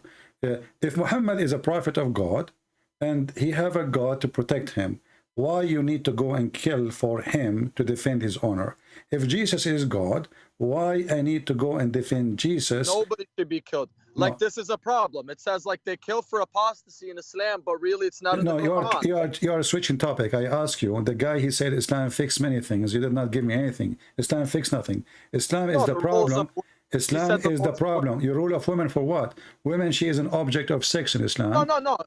Well, I want to give you the background of the video. He said that a lot of the problems that the Western world is facing now, Islam fixes it. Like what? Like women are just out there sexual. I mean, come on, brother. Okay. I will show you. I want you to look with me in YouTube. I will type only one word. This guy, whoever he is, and he's an idiot. Kickboxing, Islam fix anything. So if we force women to not to wear a short skirt, that will make those women good. They will go and have sex behind the wall. So I will type here the word ma'laya. You know what ma'laya mean? I don't. Okay, I type the word ma'laya. Look, it says adult. You cannot see it because it's for, you have to be over, confirm that you are over 18. This is the Arab women wearing hijab. So this guy is a donkey, whoever he is. Islam fix nothing. People, they do, look, even sexual dance, women, they sleep in the top of each other in public. Women sleeping in the top of the other women, and all the sheikhs are around them. Look at this one. Women, they raise up their ass up in the sky, and everybody around is wearing hijab, and they are wearing hijab too. This guy is a certified idiot. Middle East is the land of prostitution. My friend, go to Turkey. Where's that at? It's on YouTube. I'm showing you on YouTube. I'm showing you. This is in the Middle East. That is very weird behavior. What weird behavior? What weird behavior? I think if we say which country is number one, hold on. If we say which country in the world is number one in belly dancing, give me the name of the country. I say America, baby. No, I say Egypt. I love America. I don't know. America is number one belly dancing? What since when? This is your Middle East, and like this is the garbage and drugs. Morocco, Tunisia, Libya. I mean, come on, people, they speak stupidity. Well, maybe if America bomb our ignorant countries. So Islam did not fix anything. The women, she became more sexual object. In America, women, they are free to do as they want. So here, what kind of woman she is, don't because you think that's a bad thing? No, it's not bad thing. No, it's not bad thing. I will tell you why. Because when you force people to behave as you want them, obviously they are not behaving because you force them. Give them a Because they're- freedom. Take the freedom of USA and give it to those Arab, and you will see what will happen. Well, Just they do it. love them. No, they will go. They will go. You know, this is why Saudi or etc. They go in the airplane before they arrive. They go to the bathroom. They change their clothes. They wear short skirt. They don't even arrive to the airport in Europe. So give them freedom, then you will know them. So this guy, whoever he said that, he is stupid, because Islam is not fixing anything. Islam is a problem. If a woman walk in the street alone, she will be kidnapped. She need a guardian, because Islam made everything sexual. And the women, she became a sex toy.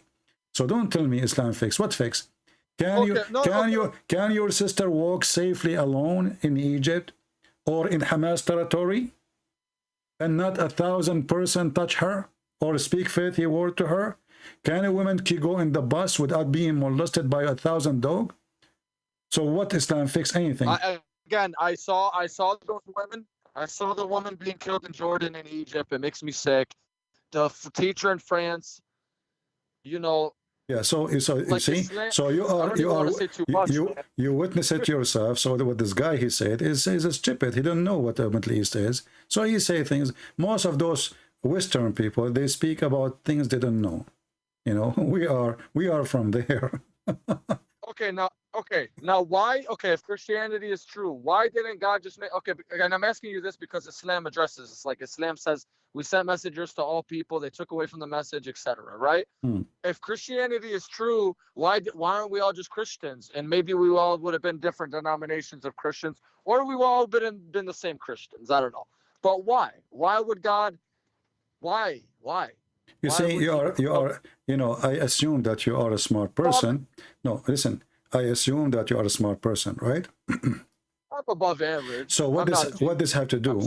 What this have to do with why? Because simply, as long we give people a free will, and for us, there's no different Christianity. All the Christians, either they believe in Jesus as God or not. If you don't believe in him as God, you are no Christian. So there's different names of churches, but that will not change anything. Because simply, what about my friend, Joseph Smith and the Latter-day This is not a Saints? Christian. This is just a stupid cult. This is like Muhammad.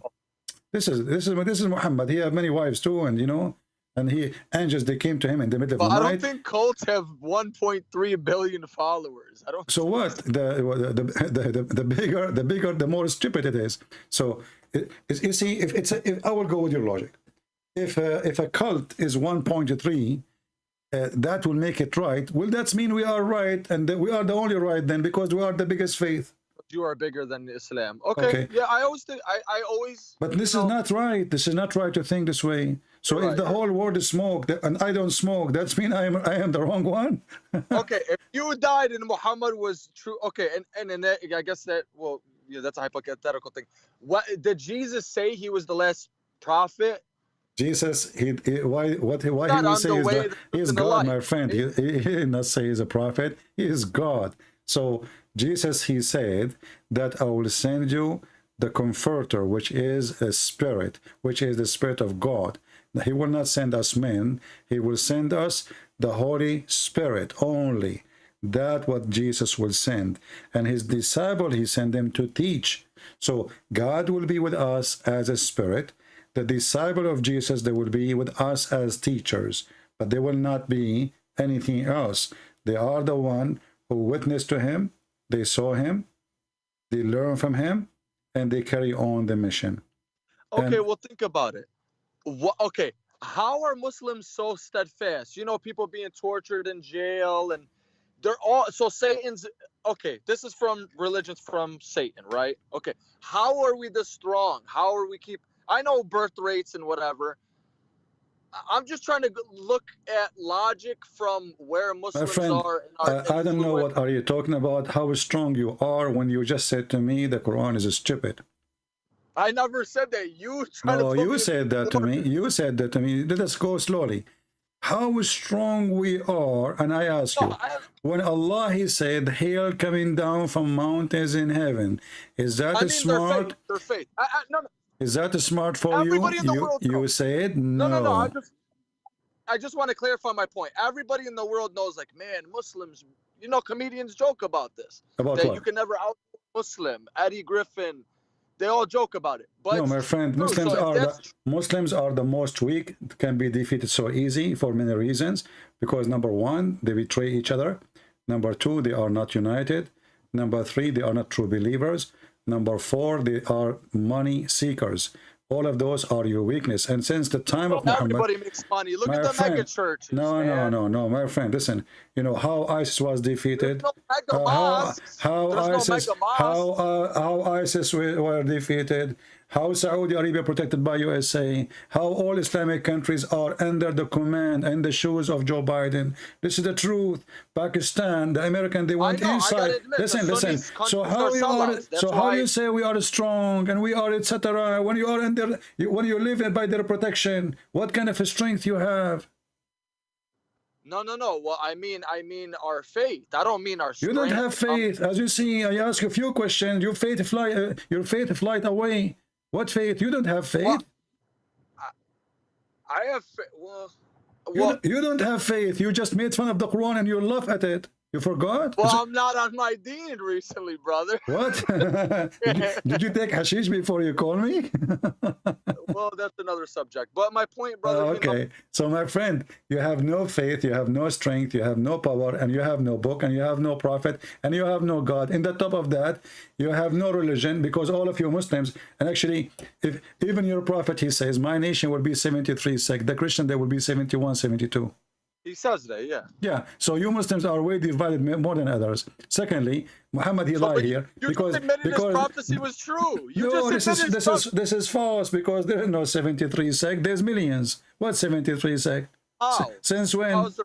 Yes, because the Shia alone is more than 200 sect. The Shia alone. So how this what is? Do you mean, how you are, my friend? The Sunni are many sects, and the Shia are tons of sects. So how this is? How this is end with 70? Okay, I want you to count for me. No. What is Ismailiyah? You don't know what are you talking about. Even the Shia, the Ithnai Ashariya, the 12, they have tons of sect. Even the Muslim Sunni, they have millions of sect. Go and read. You know, there's tons, millions. Nobody even knows how many. I can't even count them. No, but there's the schools that, like, there's the Maturidi. No. You see, this is sect still. This is still those sect. Are schools of thought. That's what I'm saying. No. This is, you see, this is a sect, because when you have different idea, different belief in what your brother believe, especially explaining the Quran, that's mean you are a sect. You see. What about the Jews? Why don't the Jews? Listen. Who care about this? You see, you are going left and right. You mentioned I'm trying to figure out why nobody can overcome them. You said nobody can overcome Muslims. Muslims are very easy to defeat. They have even no protection, like military. Even your money is not to be trusted in their banks. You put it in the banks of the American. So how you can that's be? Because they're hypocrites. That's because this is not because they are hypocrites. That's because you don't trust Arab. Don't trust. No. Saudi Arabia, those filthy dogs. Muslims, no. Muslims don't trust Muslims. You know that. You know, I can. When I used to go to a Muslim, he is like in my school. I go to his house. When I go to his house, I sit with his sisters and his mother, and they are wearing short skirt. They don't hide from me. The second, another kid from our age, we are like in a high school, another Muslim, he knock at the door. Right away, the sisters hide, and the mother hide. They don't trust a Muslim. A Muslim don't trust a Muslim, and you know that. Don't lie to yourself. They trust Christians. So in the Middle East, you Muslim, you trust us. You can send your wife. You can send your wife to our house and you are not worried. But you cannot send your wife alone to a house of a Muslim, and you know that. So you Muslims, the worm ate you from inside. It's a tree from outside, but there is no trunk. It's eaten by worm, and it's eaten by worm since the time of Muhammad. This is why all the caliphate were killed by Muslims. This is why all the family of Muhammad were killed by Muslims. That is very true. Because this is. They were half-hearted, brother. They were hypocrites because they knew. You see, Muhammad. Those are the companion of your prophet. So you just said something very important. The companion of Muhammad. I don't like them. That's why I got away. I got an argument before, brother. Listen exactly. Listen what you just said. They are hypocrite. Who? The companion of Muhammad, the caliphate of Muhammad. So if those are the best of Muslims are hypocrite, what kind of a prophet he is? Tell me your friends. Who is your friends? I will tell you who you are. So if your friends are a bunch of gang and hypocrite, That means Muhammad is hypocrite too. Yeah, but the Shia believe that he knew I it. don't care and what the because Shia it- believe. Now you don't jump to the Shia. The Shia is different level of No, because I madness. believe certain things like they say. Well, I gotta say about the Shia, they say certain things that the Sunni tries to hide. Exactly. Well, this is because So the I respect them for that. I just, but we not to change anything. That Shia is is a stupid sect, the same as the Sunni. Who care? Okay, so what about the? Okay, yeah, we don't need to go. I know, and I like the way why I'm bringing up so many topics, brother, is because I have a lot of different points and different stuff, but I think it's all connecting very well. I think hopefully you're. Yeah. So now, as long as you agree with me that Muhammad and his companion, they are hypocrite, the Quran is a stupid book. So why you don't say loud and clear that you are out of Islam? Well, because I don't jump into anything. I take my time with things. Okay, well, okay, see, because people are trying to contact me and call me, and I'm spending my time with you. I gave you enough reasoning, and you agree with them, and still you don't want to give me an answer. So why want to continue the conversation? I guess my answer is no. That was not the purpose of my phone call. My purpose of the phone call was. But what? No, you agreed that the Quran is stupid, and now you are saying you are still a Muslim. No. Yeah, I'm saying you backed me into that because you brought up one thing that I actually never even read. I'll say this. Well, I don't care. I showed you. And I'm not scared of anybody, bro. My friend, I don't care if you are scared. My real name on the Skype. This is your business. I'm asking you. When I said that Allah, He sent hail from mountains in heaven, is that smart or stupid? What you said to me, remind me. Why is that? But that's the thing, brother, and you even know because remind me what you said. I said, is it smart or stupid? What you said? I don't know about that. I don't. Such a vague. I said, is it smart? You said no. But I don't. It's kind of like It's like, what kind of question is that? What do you mean? What kind of question? It's a question. Like, was Abraham sacrificing his son? This is not a stupid. This is a story, can be true, and you can believe it or you cannot believe it. It's your business. But here we are talking about. This is we are talking about something. But this is not about Abraham. This is about something we see around us every day. Is it true that hail is coming from mountains in the sky? Yes or no? I don't believe that to be true, but I'm not going to mock. Then, okay, that's me. I don't want to mock. Okay, my friend, you're wasting my time. Sorry, I can't continue with you. So you just said, I don't believe this is to be true. So you don't believe the Quran to be true. And yet you don't want to say, I'm out of Islam. No. So why you are calling me? You agree that this is going to be true. He sent down out of heaven a mountain where the actually translation is false. It says he sent down hail out of mountains, not mountain hail. I think this guy is using Google Translation. So don't waste my time. There's no way God can say stupid things. He's God. So if he says stupid things, he's a stupid God. As simple as that.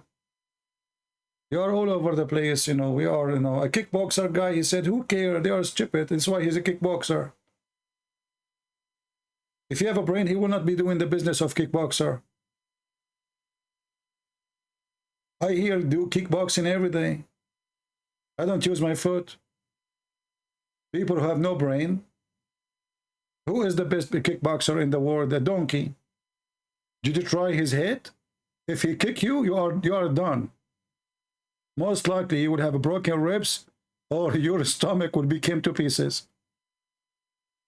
So, a kickboxer, he says Islam fix problems. We will take things from kickboxer now. What kickboxer? Here we kick Allah every day.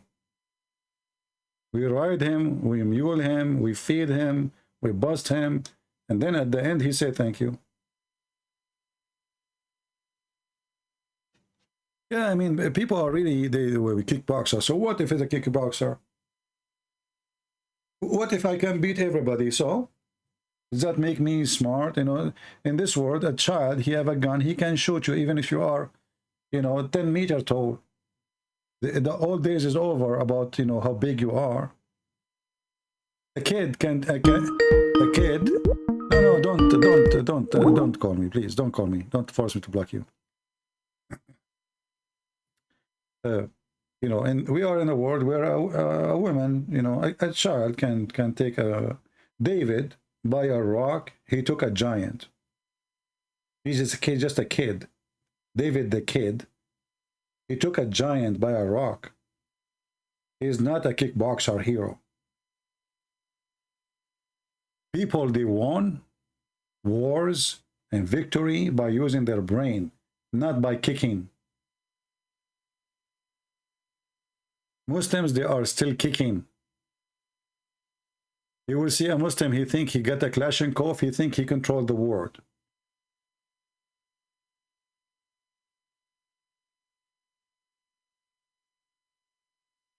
When Erdogan, he make a drone, he claimed a victory of the drone, amazing the drone. The chip is made in Israel. The GPS is American. The engine is from China. And they made a drone. Well, it's made in Turkey.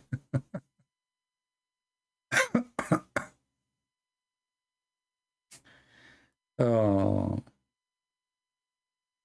Anyway.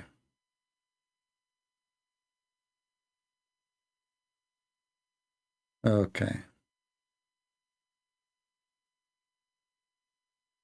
Let us see this person here trying to call us.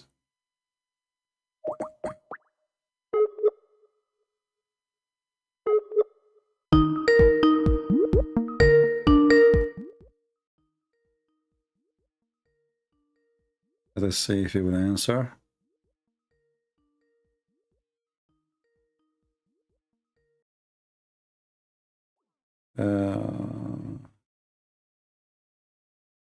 Oh, sorry, you are calling him this guy. Maybe he is asleep now. I think this is an old call. This is not from today. Yeah, so, you know, maybe he is...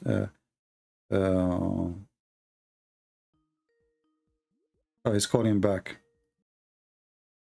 Hello? Sorry, did I wake you up?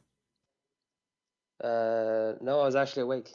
Okay, because after I call you, I said, oh, this guy is, you know, in Europe, so maybe he is asleep, you know, so I decided to hang up on you.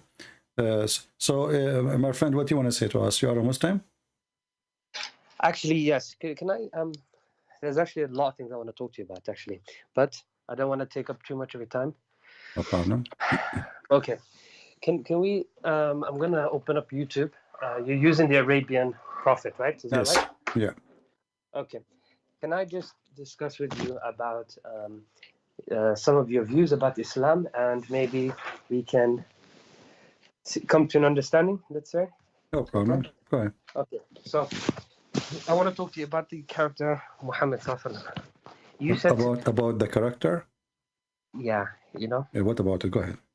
Okay. In Islam, we believe that Muhammad is the best of example, as you know, the best of person, etc. What make a person the best? Give me the standard. Oh, good question. So I would say a good person, or the best of person, from what I've been taught, the Prophet, for example, was generous with his wealth, generous with his time, extremely generous. I mean, he was giving his money to the poor. He was always in defense of the poor, you know, and the weak. What else is there? I mean, his whole mission was for the poor, right?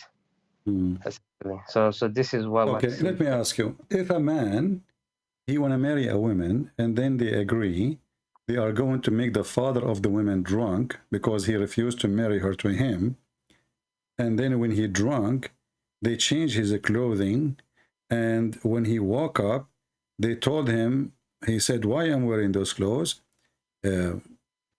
Khadija, she said, "Oh, because you married me last night to Muhammad." He said, "No, I did not." She said, "Do you want me to tell the people of Quraysh what happened? Aren't you going to be ashamed of yourself?" Is that the one you are talking about? Yes. No. Look, we had a discussion before, and I brought this topic up with one of these scholars. So I traveled to the Middle East, spoken to a scholar about it. I believe you also provided me some references as well. Okay. So is that a good person or is a bad person?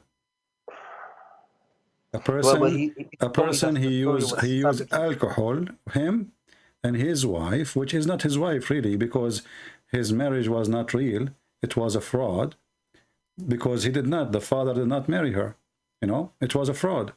So the person who his first thing in his life started based on a fraud, how he is the trustworthy? And you know, you said I gave you the reference, so I do not need to give you the reference again. What about Muhammad? He go to the house of his own son, wife, and he flirt with the wife when she was alone. Is that the trustworthy, the high standard you like for your family? Be honest with me. I'm not trying to make fun of your family or your father. If your father come to your house, and he flirt with your wife, what you will do? Well, that's not good, of course, right? So was he, Muhammad, a good person?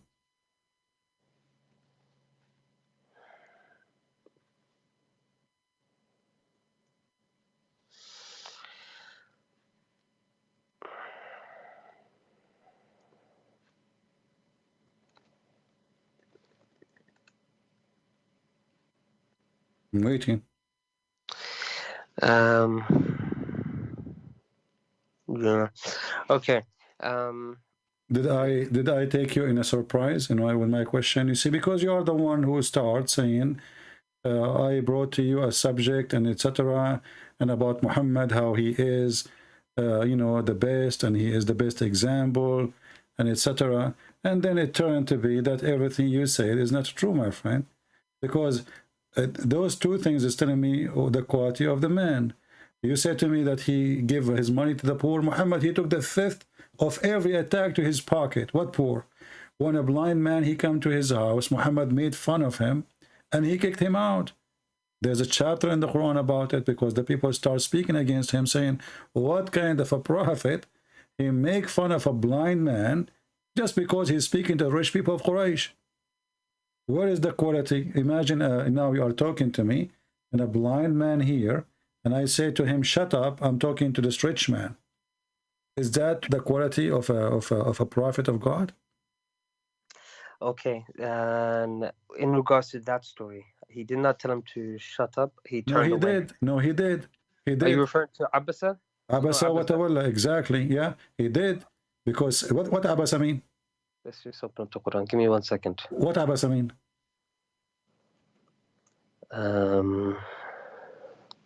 You speak Arabic, right? No, not so much. Okay. Chapter 80, verse number 1. Yeah, I'm just opening that up now. Okay. Sorry, give me 1 second. We got the Abasa here. Okay.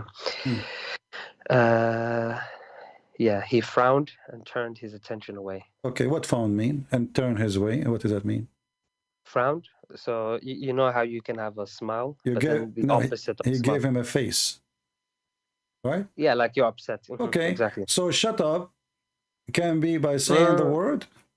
Can be saying, you know, like, you know, looking at you in a very angry way, you know. So and remember, this guy, you know, he's blind, right? Yeah. So he don't see even what he's doing now. Correct? Okay. So I see what how the man he knew that Muhammad, he is unhappy with him unless he said something. Because I can see, so I can look at your face and I can see that you are not happy, right?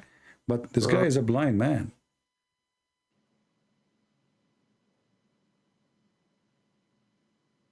When the blind man came to Jesus, he said to Jesus, I want to see Lord. He's a blind man, poor and homeless, you know. And this is Jesus himself, walking in the street. Hundreds and thousands of people want to talk to him, asking for things to do. What Jesus did, he made him see. As simple as that. Here, we have a guy is not asking Muhammad to make him see. He just want to learn about Islam. Imagine now, a person, he want to call me, and I'm talking to you, and he called me baby before you. I hang up on him and says, get lost, you are a blind man, you are poor. And even the interpretation says, Muhammad was afraid that the rich people of Quraysh will say, look who is coming to his house. Is that correct? Oh, I don't know this. I really don't.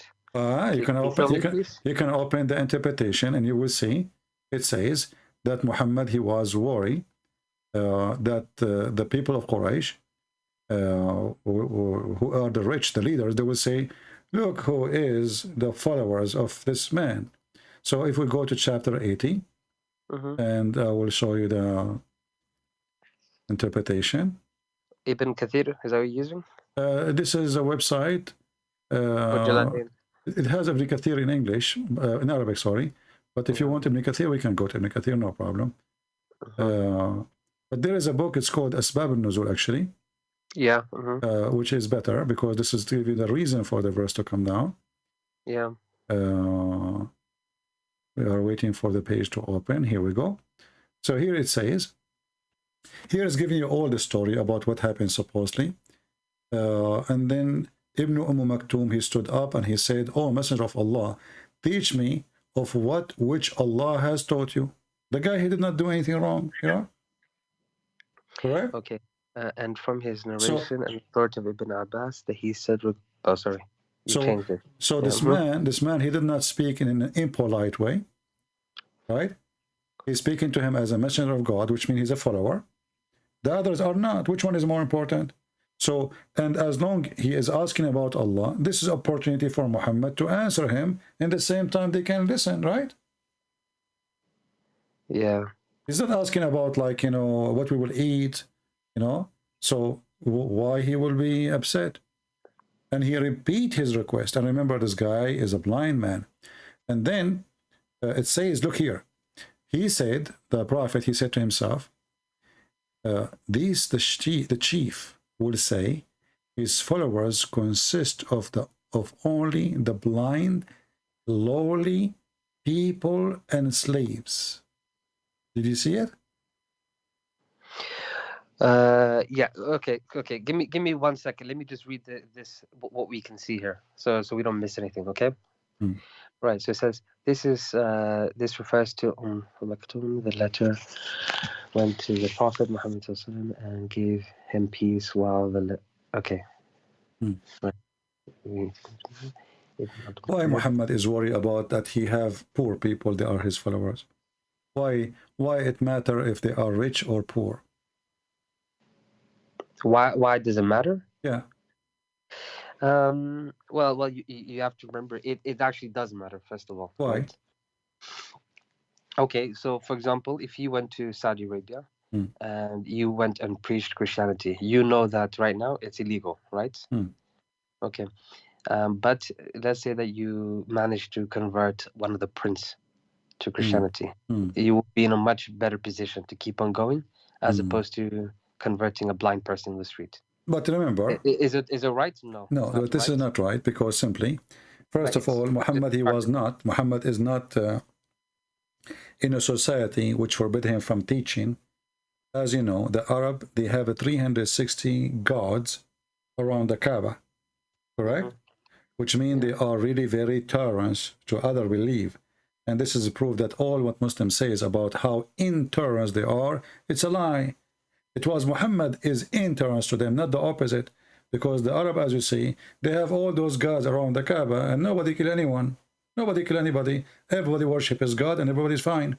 So Muhammad here, he have a freedom to teach and nobody oppress him. And now he is speaking to the leaders and they are coming to his house. Correct? Yeah. And the question is about God. So in any way, Muhammad, for him, it's an opportunity to teach about his God. Somebody opened the topic. Thank you for opening the topic. Let us teach you about God. Isn't it, this is what he want to do? But look what he thought. He thought, oh, he didn't say, I want to convert the chief. He said to himself, look, look, look, look. Now they will say, the only one who follow him, They are the blind, the lowly, and the slaves. So Muhammad is the one who looked down at the Muslims, not the chief. In fact, the chief, they are the one who will start wondering why he's doing that. And this is why he made this verse, because they were talking about what kind of a prophet he do such a thing. Why he do that? Muhammad's second day, he starts saying, oh, he heard the news about, they are talking about how bad he is, that he, you know, gave a face to a blind poor man. He was not the decent, ethical prophet of God. He was the opposite. He cared for the rich. He don't care for the poor. And you said something very important, that because if you convert a prince, it's better than converting a poor. That is satanic. That's me. How is that satanic? It is satanic because you are leveling. You are not seeking really saving souls. You are seeking business. You want to have a successful business. If God is with you, who is the prince? Who is the king? No. I think you misunderstood what I said. No, I did not. No, I did not. He is trying to convince the chief, because that will make it easier for him to spread Islam, correct? Not only easier, but it will be in a much safer environment as well. Well, my friend, the Muslim, they claim that the family of Muhammad, they are the most powerful in Quraysh. So what safest environment? And no one claimed that. Okay, they claim, yeah, they claim he's from, isn't Muhammad, he claimed that his family is the best of Quraysh? And then later we find that all of them, they are homosexual. So my friend, listen. Wait, really? Homosexual? Yeah, you can go read my book, Sex and Allah, and you will die laughing. All of it is coming from your Islamic books. All of it. All of it. Zero. Okay, but are you saying the Prophet was homosexual as well? I'm not saying he is. Properly he is. As an example, Muhammad, he go and he opened the door totally naked and he kissed men. When he is naked, is that something nice, normal? I don't know. You tell me. So totally naked, you mean absolutely naked, kissing men? Is that what you're saying? Absolutely naked. Kissing them where, in the mouth or something? I don't know where he kissed him. I wasn't there. The hadith says he kissed, he kissed. I don't know. I mean, kiss is a kiss, Kiss is a kiss. Where the kiss, I have no idea. I was not the director. Read this hadith with me. It says that Zayd ibn al-Harith, very well-known person, he said, I arrived to Medina while the Messenger of Allah in his house. So he went and knocked at his door. So the Messenger of Allah stood naked, dragged his garment, and by Allah, I did not see him naked before and nor after, and he hugged me and kissed him. How you hug a man, he is totally naked, and you kissed him? He hugged him. Muhammad, he hugged him. The guy, he kissed him. And he is naked. Yeah, well, sorry. Let me just read this again. Sorry. Zayd bin Harith arrived in Medina while the Messenger of Allah was in his house. So he went and knocked at the door. So the Messenger of Allah stood naked, dragging his garments. And by Allah, I did not see him naked before nor after. And he hugged me and kissed me. They say that the meaning of naked here is that he was not wearing his ridda or upper wrap. And then towards he was dragging. Yeah, okay. So he seems that he was naked from the bottom. No. You see, this is false. The English you see there is not in Arabic. This is the Arabic is not there. This is false addition to. This is why they are adding one and etc. Here we go. The Arabic doesn't say anything of what they are saying in English. Okay, so you can go and copy the Arabic. His adopted son. You can go and you can go. How his adopted son and later he slept with his wife. Secondly, my friend, you are naked. I mean, even if you are, it's your son. Do a man, his private part is in front of him, he hug another man? What son? Anyway, you're a prophet, he wear women Aisha clothes. You're a prophet, he dress, he put eyeliner 3 times. He pee like a woman. I mean, everything is wrong. But this is not the problem now. So when you speak to me about the ethical prophet, that ethic No, is... sorry. That is a prophet. That is a problem for me. You know, if what you're saying is true, then this is not good. I'm not saying anything. I'm not saying anything. It's in front of you. This is you Muslim saying, not me. No. So right. So this one here, they're trying to explain, saying that he was naked, only from the upwards, right? Not the bottom. Nowhere it says that in Arabic. Read it. Here we go. Nowhere it says that.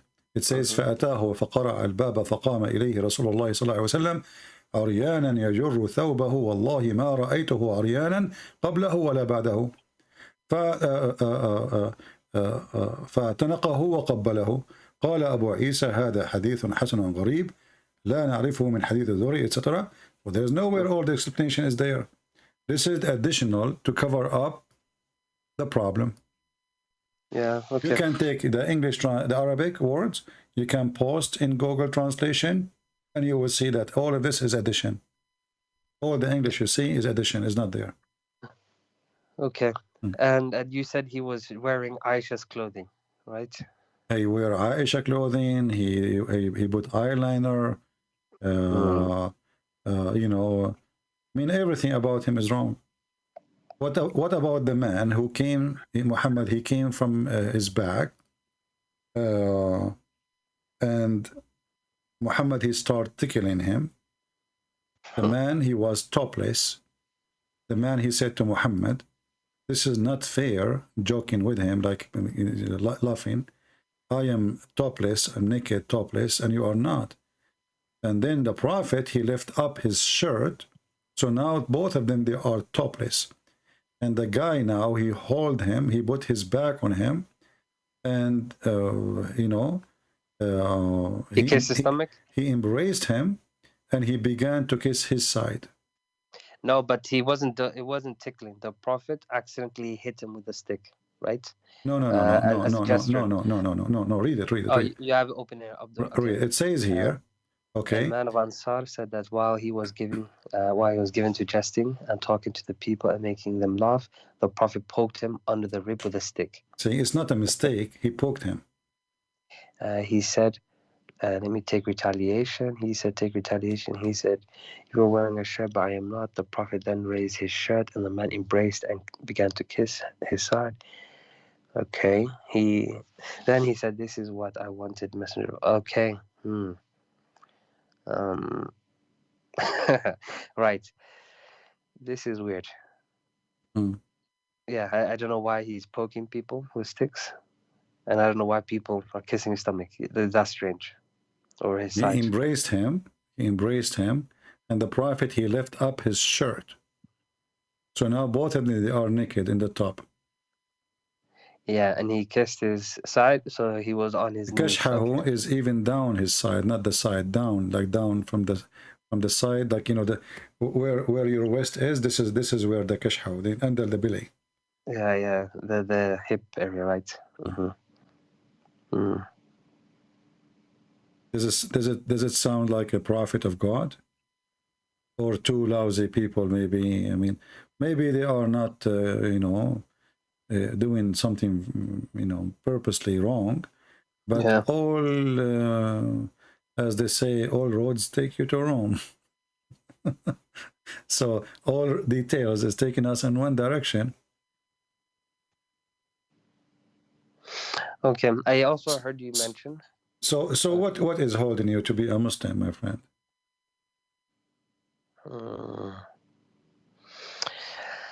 Okay, now you see, since we last spoke, it was a couple months ago. Right? I forgot, you know, really, remind me of yourself. Okay. No, I see, fine. actually, I just noticed a text from you, but I didn't know if this is, it's like, is that an old please don't text? mention my name. Please don't mention it. Just no, call me. I will not mention your name, but you spoke to me before, as I understand, right? Yes. Okay. Okay. So we spoke before. I've noted down everything that you mentioned. Yeah. I then spoken to local scholars in the UK. Well, we call them sheikhs, not scholars. And I didn't get my answer, so I went to the Middle East, booked a flight, went there, and started asking scholars there. Okay. Right. I did not get a satisfactory answer, to be honest. And as you know, there's no point of lying or trying to defend something that you know what I mean. Mm-hmm. So what's holding me back is uncertainty. I'm not too sure. I don't feel this is right, you know. Mm. But if I'm wrong, you burn in hellfire. It's a very big problem. You know, if you change your gender, you can come back. I will give you a way. This is between us, and don't tell anyone.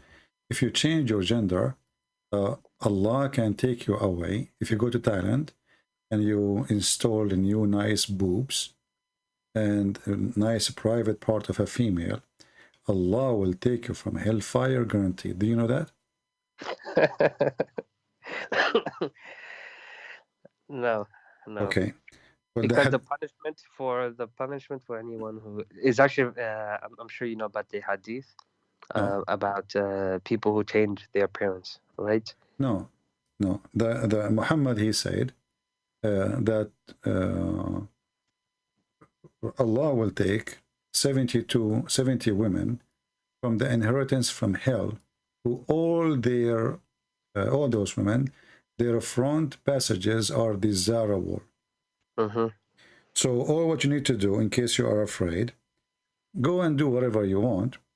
Just go to Thailand, change your gender, and and Allah will take you out of from hell, because you have nice passages. Have you ever heard of a God? He will take women from hell because they have nice passages? No, I don't hear that. Yeah, but what do you think about it? I mean, you are now in hell, and just because you have nice boobs, and then Allah will take you out from hell, and he will send you to heaven because you are very good for sex. So this woman, actually, she enjoyed her life on earth, and now she is going to enjoy it more in heaven. Why? Because obviously she enjoyed having sex with a lot of men, and now she is going to do the same business on earth, but this time it's in heaven for eternity. There is no one who Allah will admit to paradise, but Allah will marry him to 72 wives from the whores, and them too from his inheritance from people of hell, all of whom will have desirable from passage, and he will have a male member that will now become and he will have a male member. Okay, so it's in reference to the person. Okay. Actually, for me, I was going to convert because I have a problem. My male member sometimes become a flaccid. So I said to myself, now we found a solution. Now, if I convert to Islam, my male member will have a membership of standing for the anthem forever. You know what I mean? So now, i.e. soft and limp, you will never have that problem. Like always ready. You can break walnut with it. You can break a coconut with it. It's just always ready. You can go for war. You can even fight people. And it's good for shooting. So what kind of a prophet? What is this? This is a prophet talking, or this is a porn? This is a Playboy station guy in the magazine. Is promoting sex toys or what? Who is this? Who's talking? Yeah, no. This is all good. Fair point. Okay. What do you mean not good? You will have a male member can break a coconut, and you are telling me not good? I want to go there. If this is true, I mean, like there's a guy, he called me before you. He said they mentioned somebody who do kickboxing. We will change it. We will call it penis boxing, because look at this penis. Who need the kickboxing now? Look at the head. I mean, this is a prophet of God. How in the world this guy he became a prophet? I want to know. And how the Muslim, they see this and they say it's okay.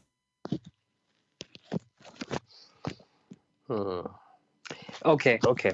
Now, right. Let me take one step back. But be careful, because don't step on it, because now it is so strong, The male member is all over the place.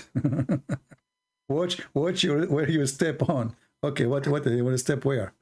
No, because look at this. You guys are the people of the book, right? The Christians, as the Quran says, and we're supposed to consult you guys. Well, the Prophet was told to consult you guys, right? When he has doubts. Okay. Okay. Now, please, can you show me or tell me in your book what the signs of a false prophet? You know, I'm sure your prophet or your gods told you this. Very easy. If he speak in the name of other God, or he gave false prophecy, and Muhammad, he did both. If he what about other gods? What? If he prophesy in the name of other God, which means a false God, and that is Allah, or if he gave false prophecies, Muhammad, he did both. He spoke in the name of a false God, his name is Allah, and he gave tons of false prophecies. Actually, all his prophecies are false. As an example, Muhammad, he claimed that the Roman, they are going to be the majority of mankind. Before the day, before the judgment day. So, and if you go to Italy now, you will know that they have a problem. But why are you talking about Italy? I don't understand. Roman. Yes, but even in the time of the Prophet, you know, he was born in the year 500. Yeah. Rome was already taken over by the Goths, and the Roman Empire was in Constantinople. No, this is the divided Rome, but this is the Roman is in Rome. Roman is coming from the Rome, you know, the Roman is Rome. The Constantinia is the separated kingdom because they divided between Orthodox and Catholic. But no, they divided by East and West, but East they were West, always but they were always the two sons of the king, they fight over the throne, and then it became two kingdoms, and it's still this same. But when you say Rome, when you say the Roman, you say all those who belong to Rome. Yes, all Roman citizens, right? And you know, even people back in those days, people in North Africa, in Egypt, were Roman citizens, right? But no, only the Roman are Roman citizens, the rest are not. There's only a few people from the rich ones, they've been given like the honor to be called a Roman citizen. But reality is the Roman is the Roman. It's like now, in USA, I am an American citizen, but I am not a native American. Is that correct? Yes, but if I say to you that one day America will be the majority, in America, you're considered American. So you are part of this group. Okay. So when we speak about the Roman are, at that time of Muhammad, they are a state, are they? Yes, because of even in the Quran in Surah Rum. Okay, what is the Roman state today? The state is destroyed, but their people and its culture is still here with us. No. Yes, he's speaking about people, not speaking about culture. Well, I'm speaking about pizza, my friend. Yes, okay, but if you say, for example, like, okay, if I said the Abbasid and or the Arabs will be the majority, are you going to consider the Egyptians as Arabs or not? First of all, Arab are not an ethnic, and Arab, they are not a country, and they are not a kingdom. When you say the Roman, everybody knows, understand very well. Who is the Roman? He said a room. A room. A room. It's not. There's a chapter in the Quran. It's called the chapter of the room. He says, "Ghulibat huzimat al-Rum." So the room is the one who were fighting the Persian. Those are the room. Do you agree? Yes. And who were they? Who were those people? They were not from Italy. Who is their king? Yes, he was based in Constantinople. Okay, and there is a rulers who is in Jerusalem, correct? For the Romans? Yeah. Isn't it your prophet? He sent a letter. A governor. Yeah, he's a ruler. Yeah. So simply, the Roman is those people, whoever they are, but all of them, they belong to Rome. That's why they are called the Roman. Okay, so you know Paul in your Bible? Yeah. He was a Roman, right? A citizen, but he was also a Jewish person. Yeah, but as I said, there is noble person, people who gave them the title of a Roman citizen, but still they are not from Rome. But the Roman is the Roman, still will not change anything. There's a Roman citizen, and there's the Roman. Like I can be an Indian, a citizen in India, so they give me a passport, but I am not Indian. correct? Okay, I see what you're saying here. Yeah. But either way, they're not the majority. Either way. Okay. Whoever they are. Because the Chinese are majority, right? Who are they? You know, the Roman, simply, the people of Rome is the Roman. Anything else is not. You know, you can make it, give it definition, you can push it there, you can push it here. You can say the Roman at that time, they occupy Egypt, but still the Egyptian, the Coptic, they were 4 million. The Roman there, they are not even maybe a few thousands. So the Roman are the one is ruling, but the people are not Roman. The same as in Israel. The Roman are ruling, you know, couple of hundreds of soldiers controlling the city, but the population are Jews, correct?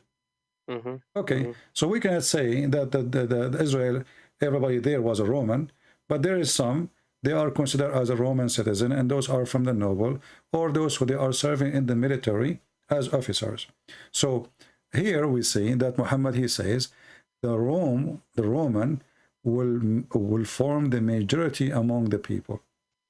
When he spoke about the people, he mean all mankind, correct?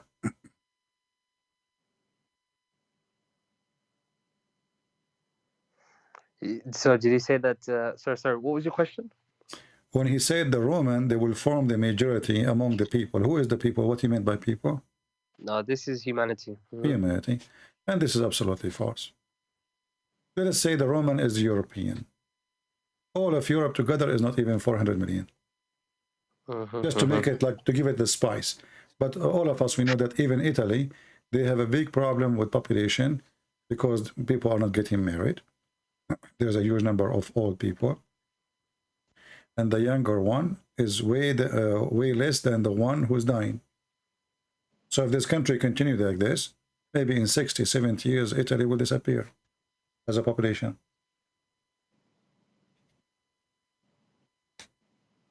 So this is a false prophecy. What happened to Asia? What happened to India? What happened to China? What happened to Indonesia, Bangladesh? The Rome are the majority of mankind. Right, but is he not saying here the last hour would come when the Romans would form a majority amongst the people? I mean, okay, as we stand right now, right, as of today. He said it's clearly not true. The Right day now, will come. The day will come. This is what will happen. When the day comes, the Roman will be majority.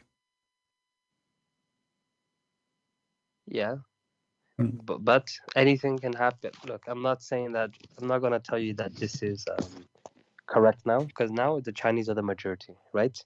And then the Indians. But you see, when your prophet, he mentioned the judgment day. He spoke about the judgment day to happen very soon.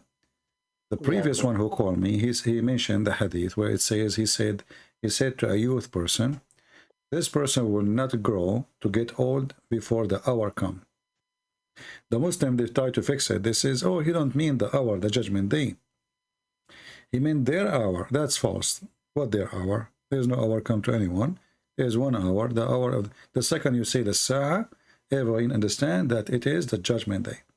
So Muhammad, he gave tons of false prophecies. And if you don't want to believe in, I mean, to consider those, the Quran itself, we just ask the person before you, do you agree with the hail coming from mountains in heaven? I will give you the same question. Because this is a prophecy too.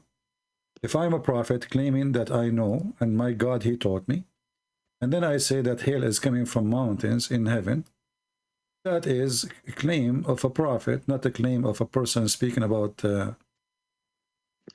guessing, right? He's not guessing. He's speaking about facts. Is that correct? yeah, okay, I know the verse you're referring to. Okay, so if this prophet, he is making a statement, and this statement is obviously silly, stupid, then he's not a prophet. This is a prophecy, because simply he's talking about something at that time people do not know. So he is telling them something. The reason he's mentioning this, why?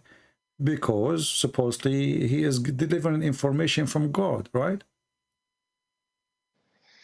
And this information is at the unseen. It's something we don't see how it works, how it happened.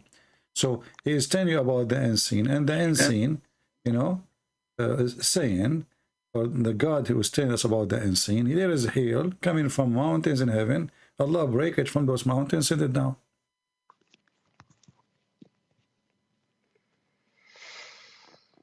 And this is chapter 24, verse number 43.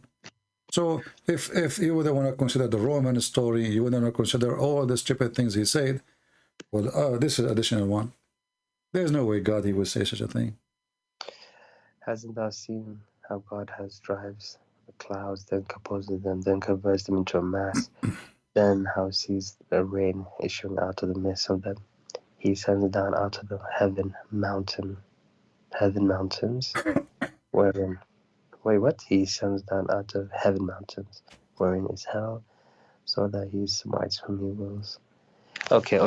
Can you just give me the verse? I'm going to use a different translator. Chapter 24, verse number 43.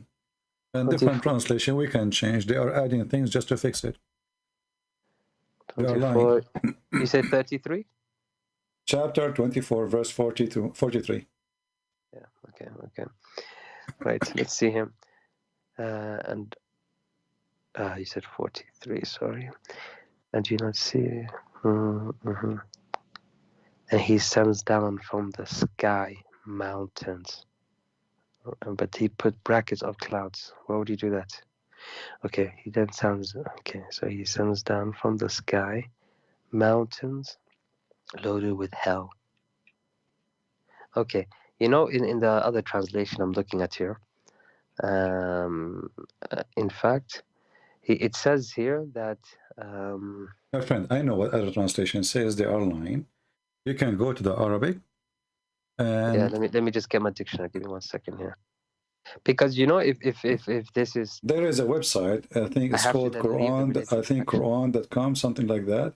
You can move the mouse over every word. It's going to show you the word in English. They are lying. You know, it says, وَيُنْزِلُ مِنَ السَّمَاءِ مِنْ جِبَالٍ فِيهَا مِنْ بَرَدٍ فَيُصِيبُ بِهِ مَنْ يَشَاءُ.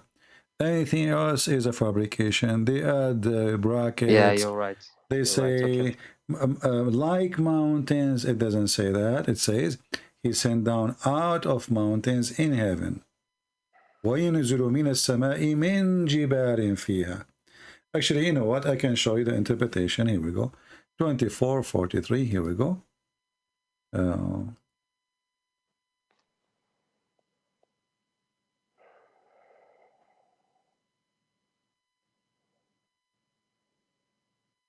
No, I've checked it on my side. You're right. Okay.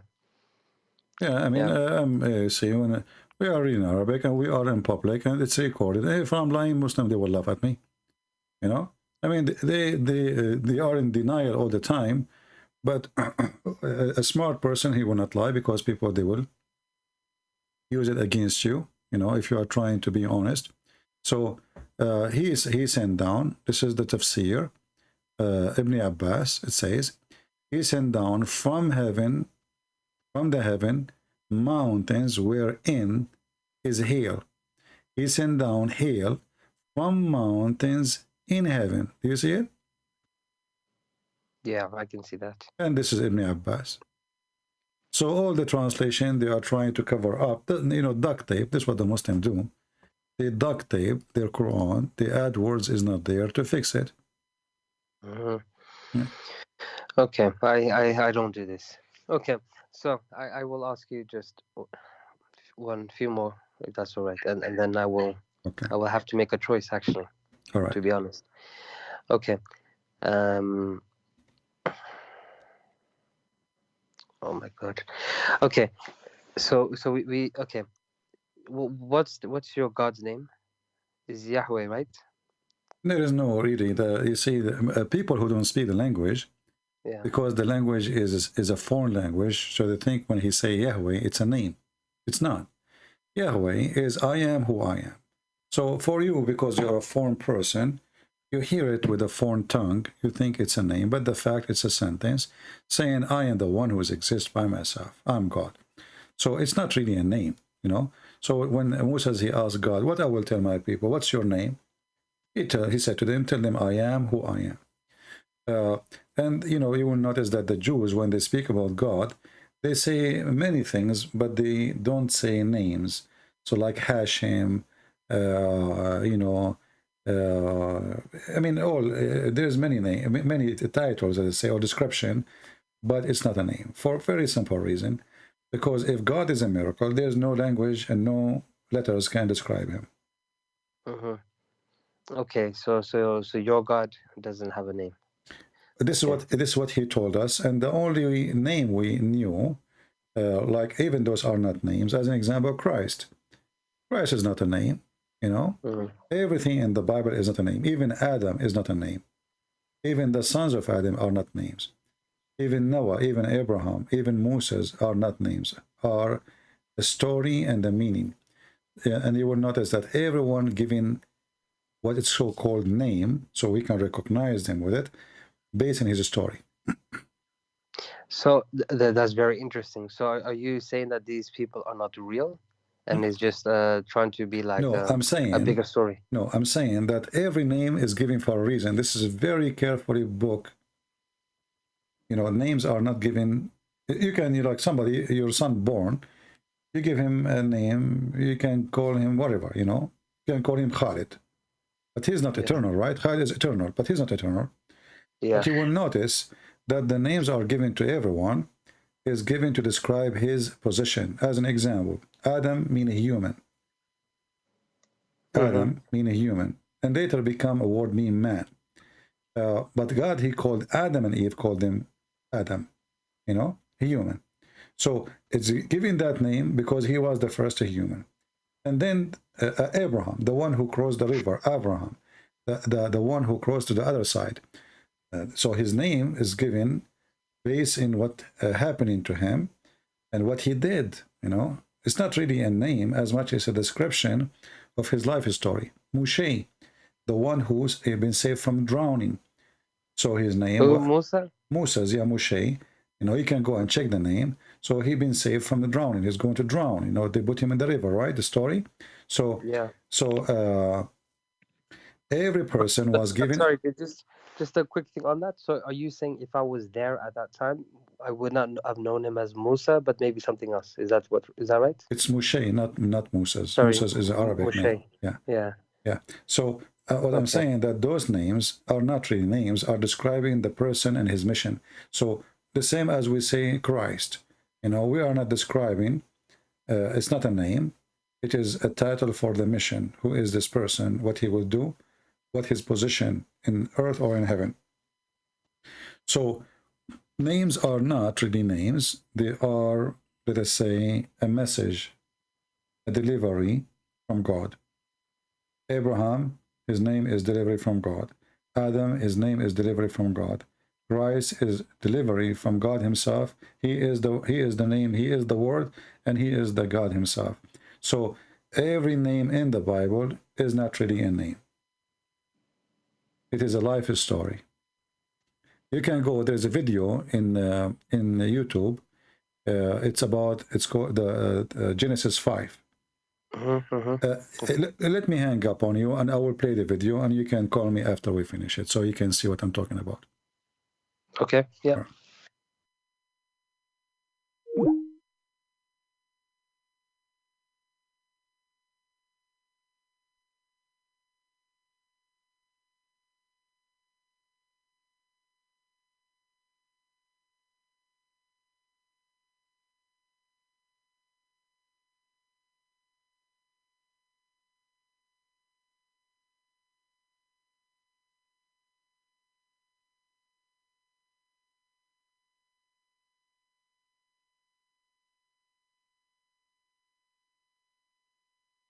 All right.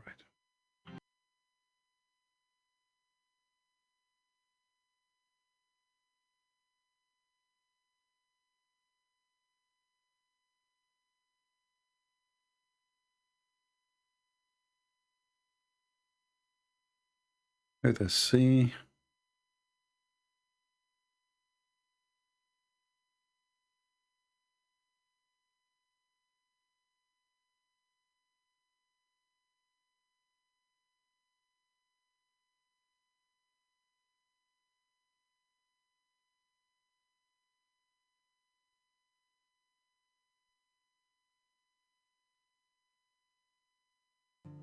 There's another place that God appears to have laid out his plan in advance, and that's in some subtleties, and one of which I'd like to share with you in Genesis chapter 5, a genealogy.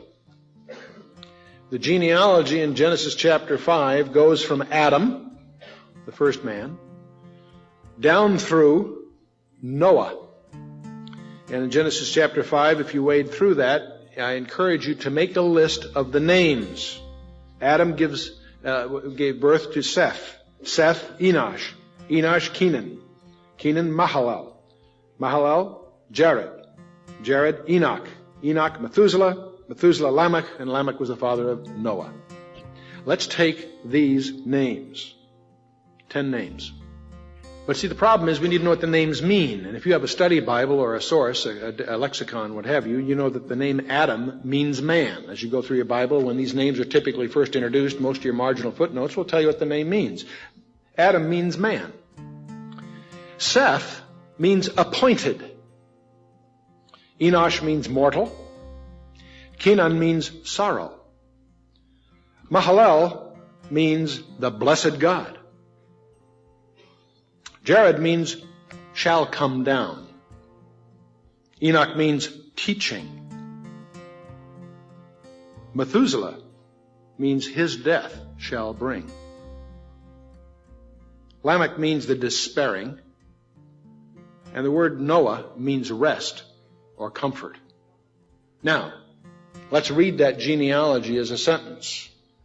Man is appointed mortal sorrow.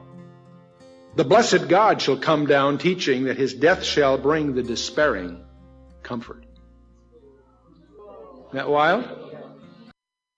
So as you see, it looked like it's names of people, you know. He have his son is etc. You know, and you will find some names are really strange. I mean, his death. Why anyone want to call his son his death? His death shall bring. Why anyone want to call his son such a name? So for us, because we don't speak the language, it appear like names because it's a foreign language, but in reality, it is a message. So when somebody says, where is Jesus in the Old Testament? Where is the Messiah who will come as a man? Where is the Messiah will be crucified? Where is the Messiah is going to die? And where is this is a Christianity. This is a Christianity, all of it.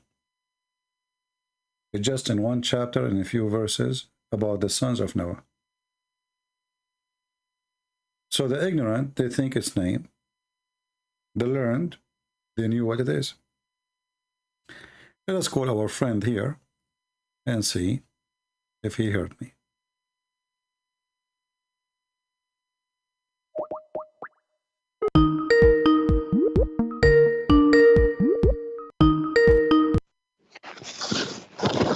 Yeah, hello. Yes, did you watch it? Yeah, I did. Okay, it was very nice. It's not very nice. This is amazing. This is astonishing. You know. So we have a clear proof. That's why I'm saying to you, the names in the Bible are not names. They are not names.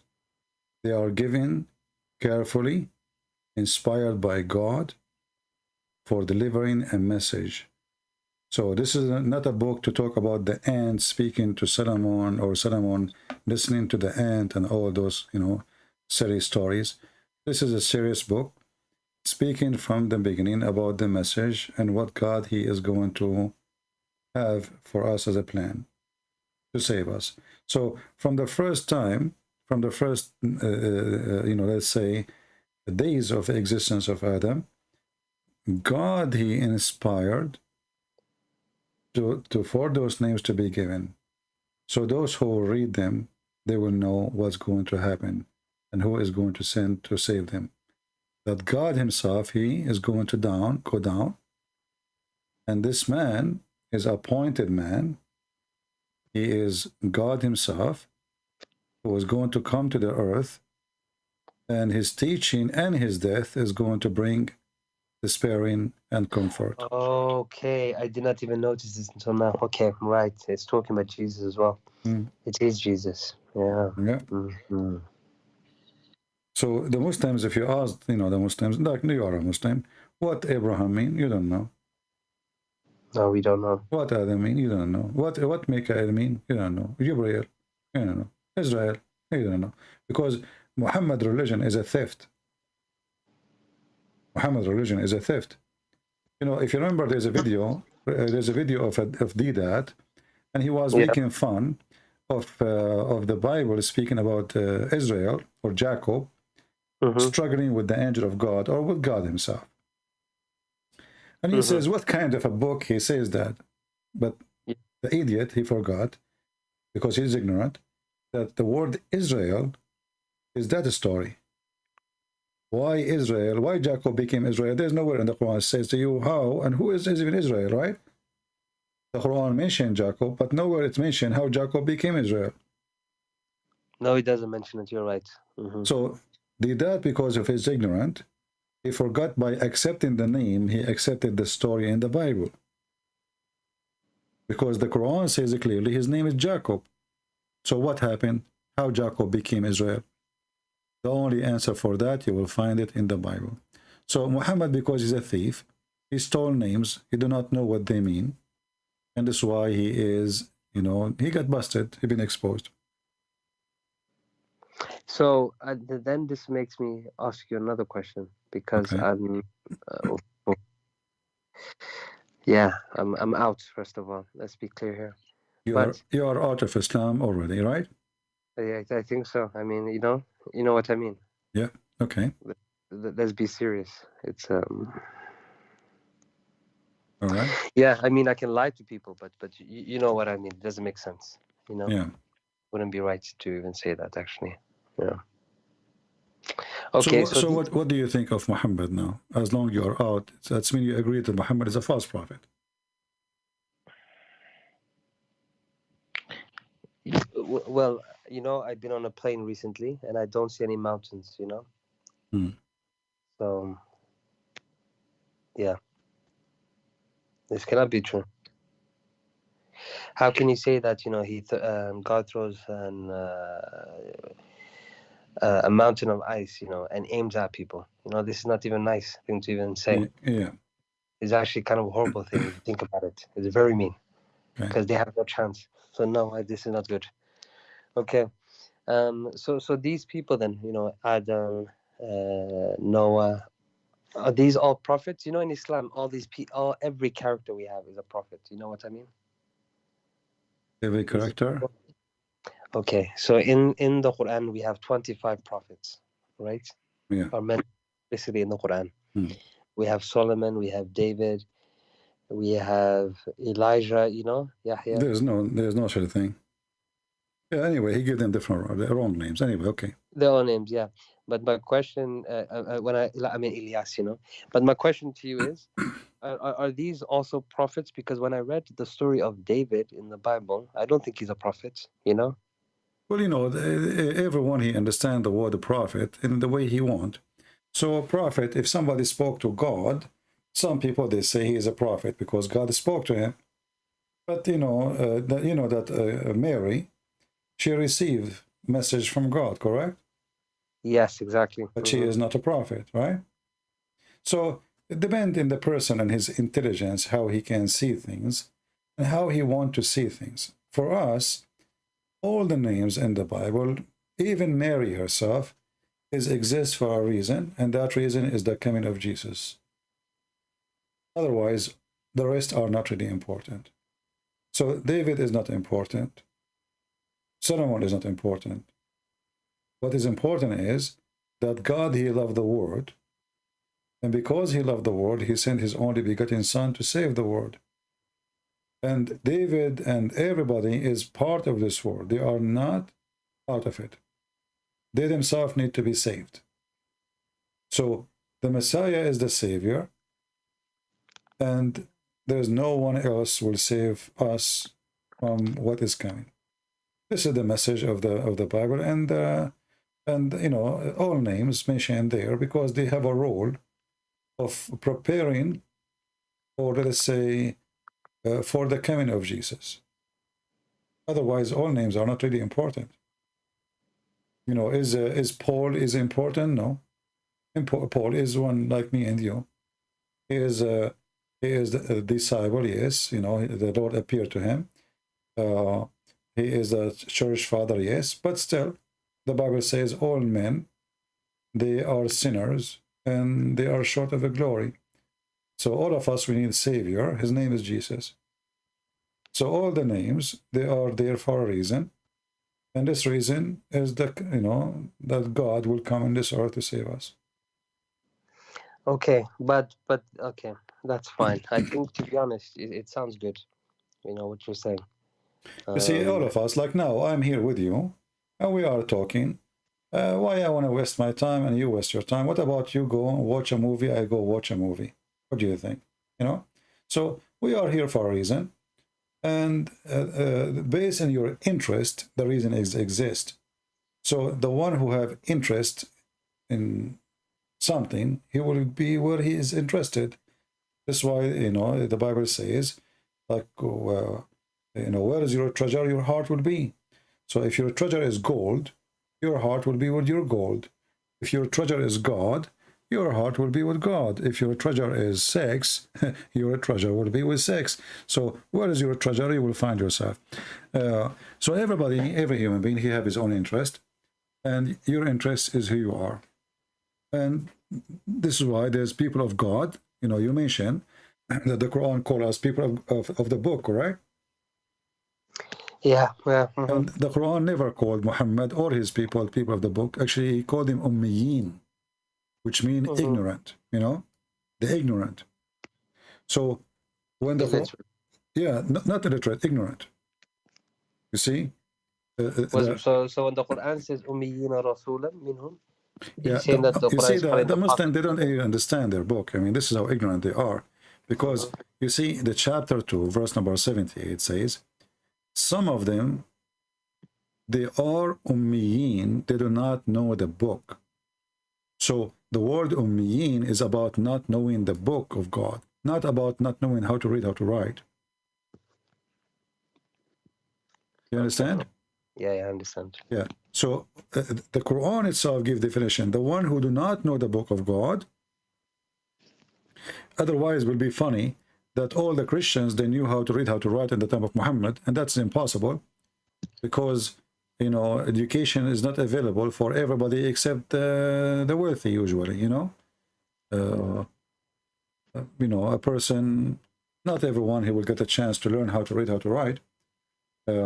So the Quran says it clearly, and actually this is coming from the Old Testament, the Gomai, the ones who they are the pagan. Here the ignorant is the pagan. So we are the people of the book, and everybody else is pagan.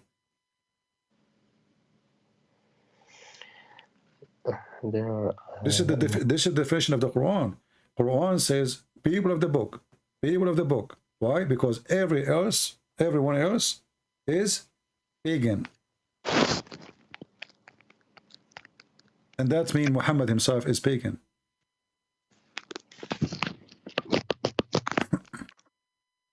Okay. Yeah, I mean, okay. I appreciate your time, and I guess thank you. So what do you think? You know, what do you think? You want to be Christian or what now?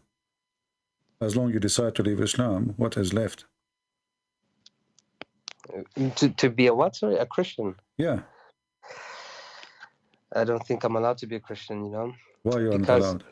Look, actually, Islam is actually pretty racist. You know this? Pretty racist, for sure. It's a white supremacist Arab cult. Okay, and I'm not white. Now, I don't know about your religion, but I don't know. Well, I just told you that Jesus, he loved for God, he loved the word. God, he loved the word, so he sent his only begotten son. What does that mean but to you? He's only talking to Jewish people. You know why? No, love the word.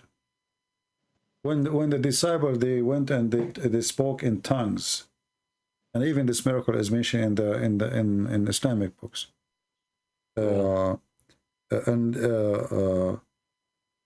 Why the disciple, they will go to Ethiopia? Why they will go to Egypt? Why they will go to India? Why they will go to everywhere? If they are racist, they will go only to the white, especially they themselves, they are white. So you're telling me Jesus' own disciples went to India and Ethiopia? Exactly. One of the oldest churches, actually, one of oldest churches is Indian church, I think, in Calcutta, where one of the disciple of Jesus, and the same for the disciple of Jesus went to Egypt. The Egyptian and the Ethiopian, they are one of the first.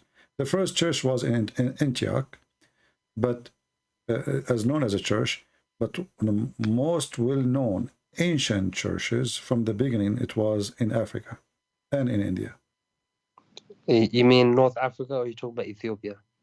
Ethiopia specifically, but Ethiopia is a huge, Ethiopia is an empire at that time, Yeah. Ethiopia was all the way actually before to Yemen.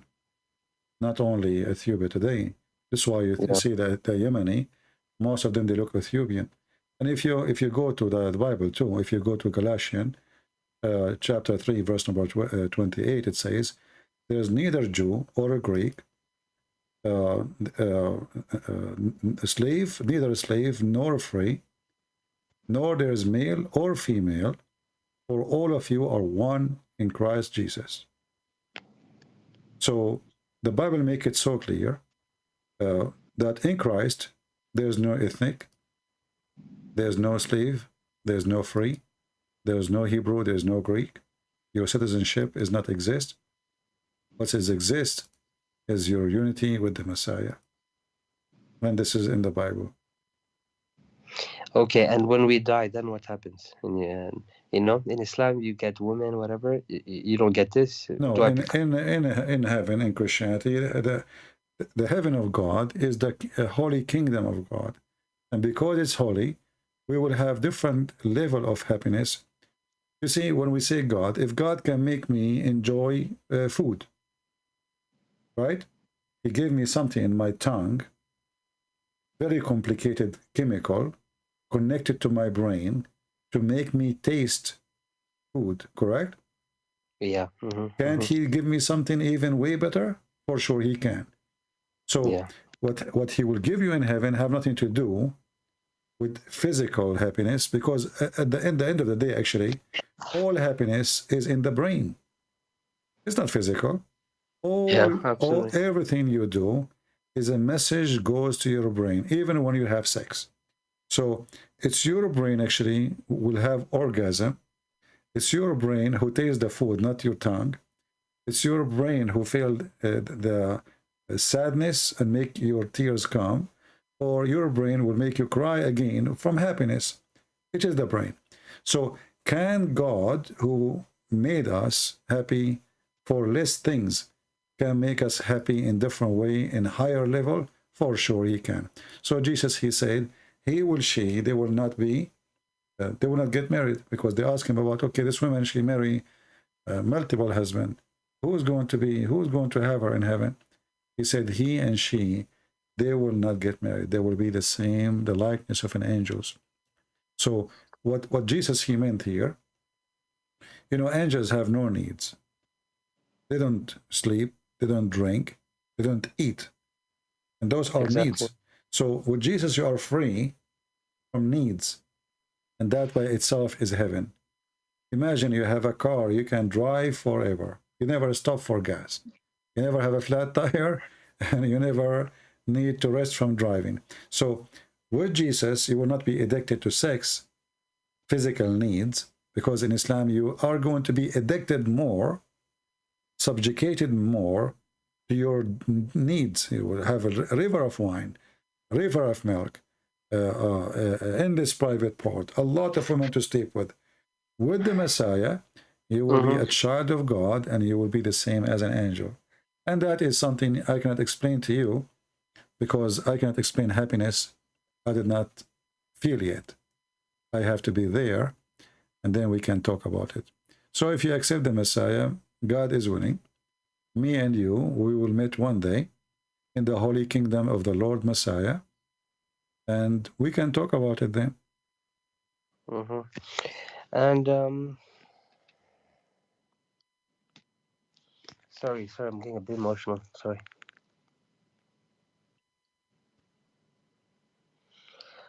Okay, right.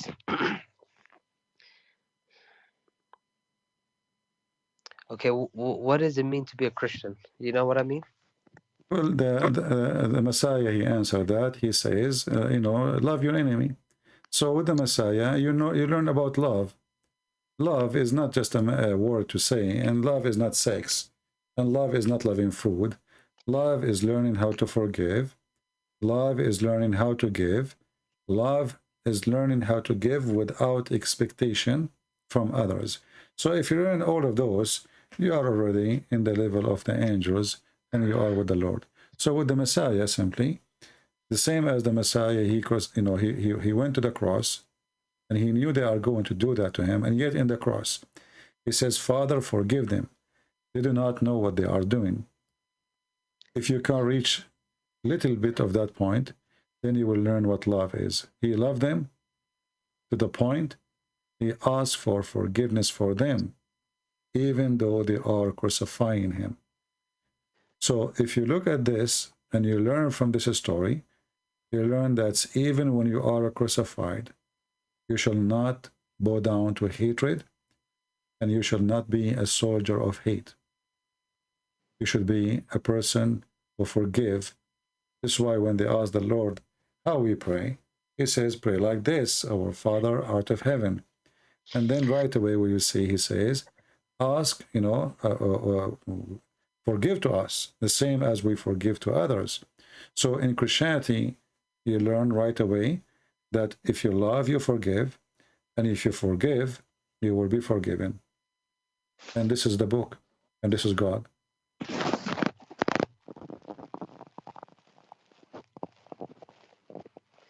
Okay. Sorry. What I really wanted to understand is this. You know. Okay. For the last 10 years, right? I haven't missed one prayer. You know. So how do you guys pray? We just did. You see, anything you come from your heart to God, it's a prayer. A prayer is not a ritual and should not be a ritual. Prayer is something coming from your heart to your maker. Say as you wish, speak as you wish, but never wish something ugly and evil. Wish love, wish forgiveness, wish decency, and you are praying. Very simple. There's no need to, you know, go line up together. But we can, like in the church, we gather and we pray and we, you know, we sing to the Lord too. But the prayer, Jesus, he says, you go to your closet and pray to your Father. Why he is saying go to your closet? Because he don't want hypocrites. And he said to us, don't be like the hypocrite who pray in the corners. That's what we do. And this is what the Muslims do, exactly. So do not be like the hypocrite who pray in the corners. And by teaching us that, or he ordered that actually, because we have to follow or we have to reject. By saying that, he forbid us from being hypocrite, and that destroy the way of many people who take advantage of showing themselves as they are holy or good men or good women. So they start, you know, I start speaking about how they give donations. So he said, if you give with your right hand, don't let your left hand. And actually, Muhammad, he stole that from Jesus too. So when you give, you don't tell. When you pray, you don't tell. And he said, even when you fast, you know, wet your lips so nobody will know that you are fasting, because this is not their business. What do you mean? What do you mean? Like keep your lips wet, like, you know, if you fast, like, I mean, don't show off like we do, right? Yeah, don't go around and say, hey, I'm fasting, I'm tired, don't talk to me. When you fast, nobody should know about it. Wash your face, huh? And don't talk about it. Don't go around says I'm fasting, and you know, if you fast, that's So, why. so you That's guys why. do fast, huh? For sure, actually, we fast men more than anyone, for sure, independent in the church. Like as an example, the Orthodox, they have, this is a must. There's the before the Christmas, and there's the one before the Easter. Total will be almost 90 days of fasting every year, and then there's fasting every week, you know. But this is dependent on you. But however, it's not a must to fast. As we said, it's not a must to pray too, because it have to come from your heart.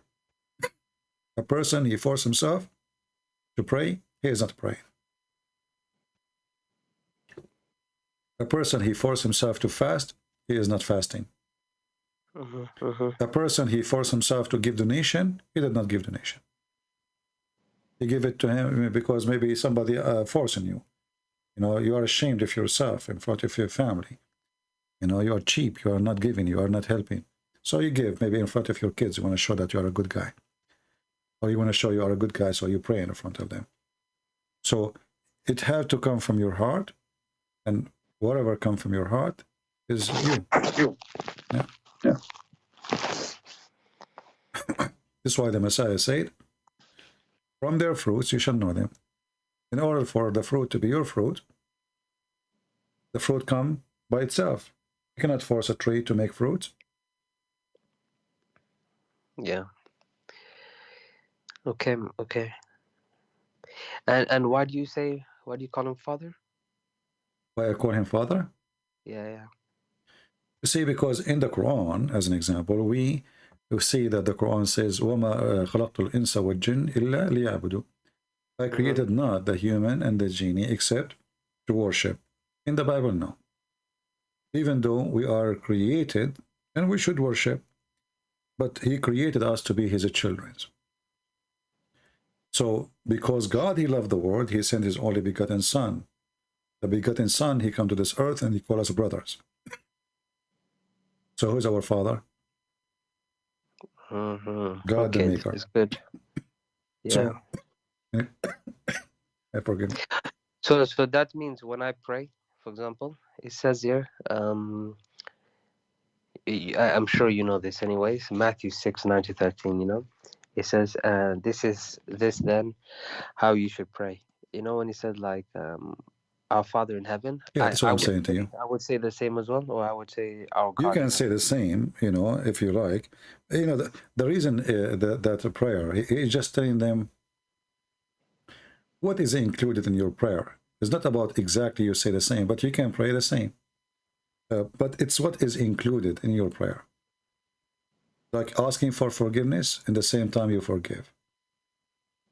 And I can do this in my language, correct? In any language. Yeah, okay, this is good. This is good. God, he understands any language. He is God, you know?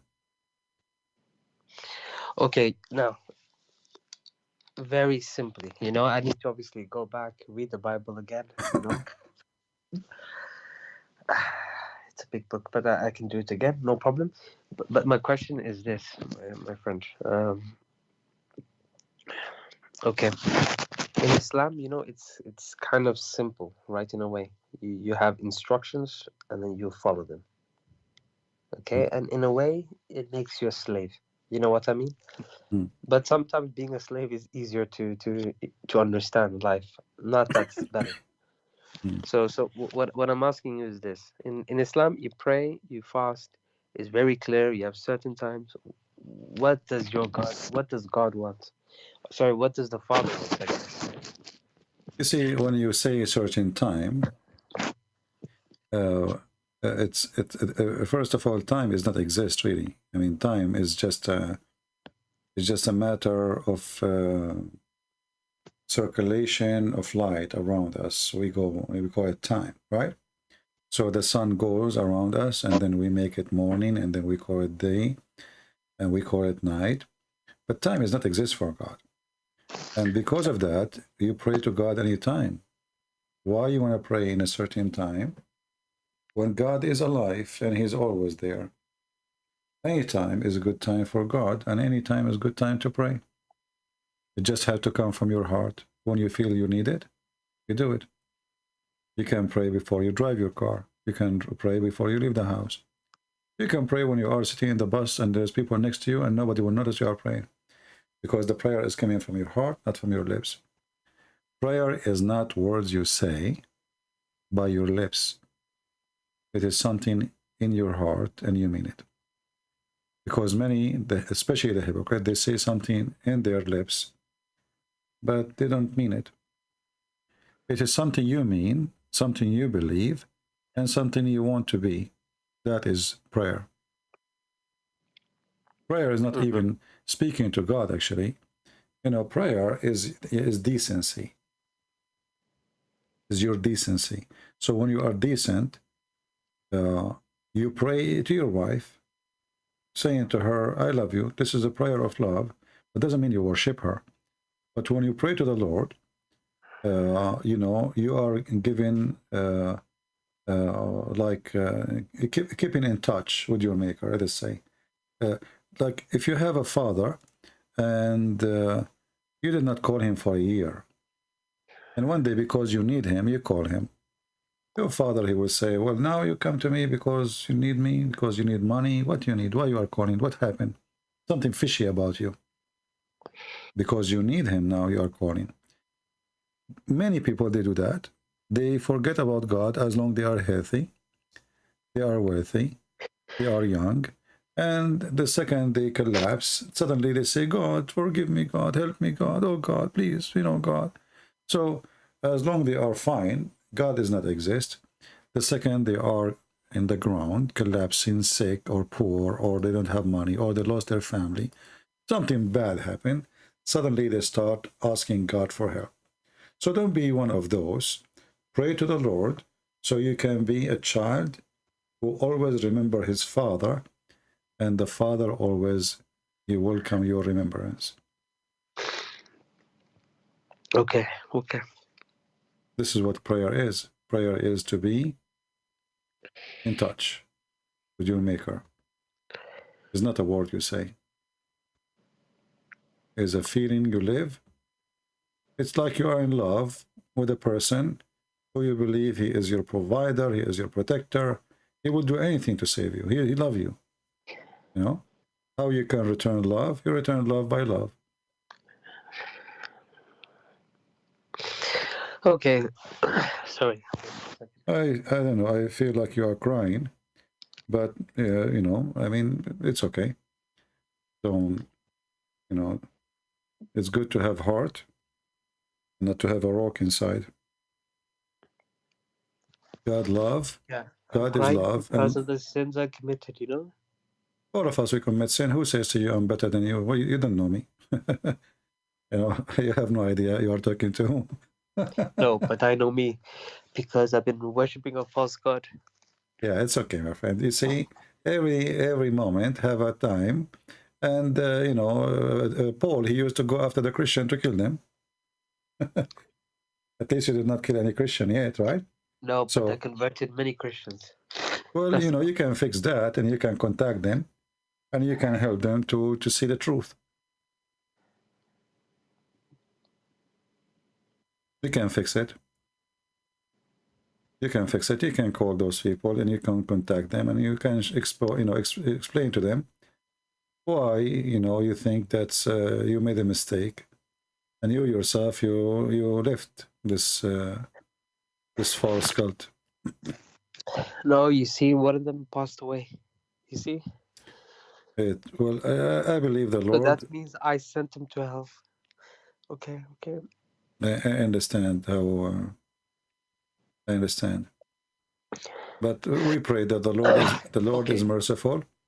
We pray that the Lord is merciful, and He knew that by your heart, you know. Now you do not know that it was wrong. When you did it, you thought it is the right thing.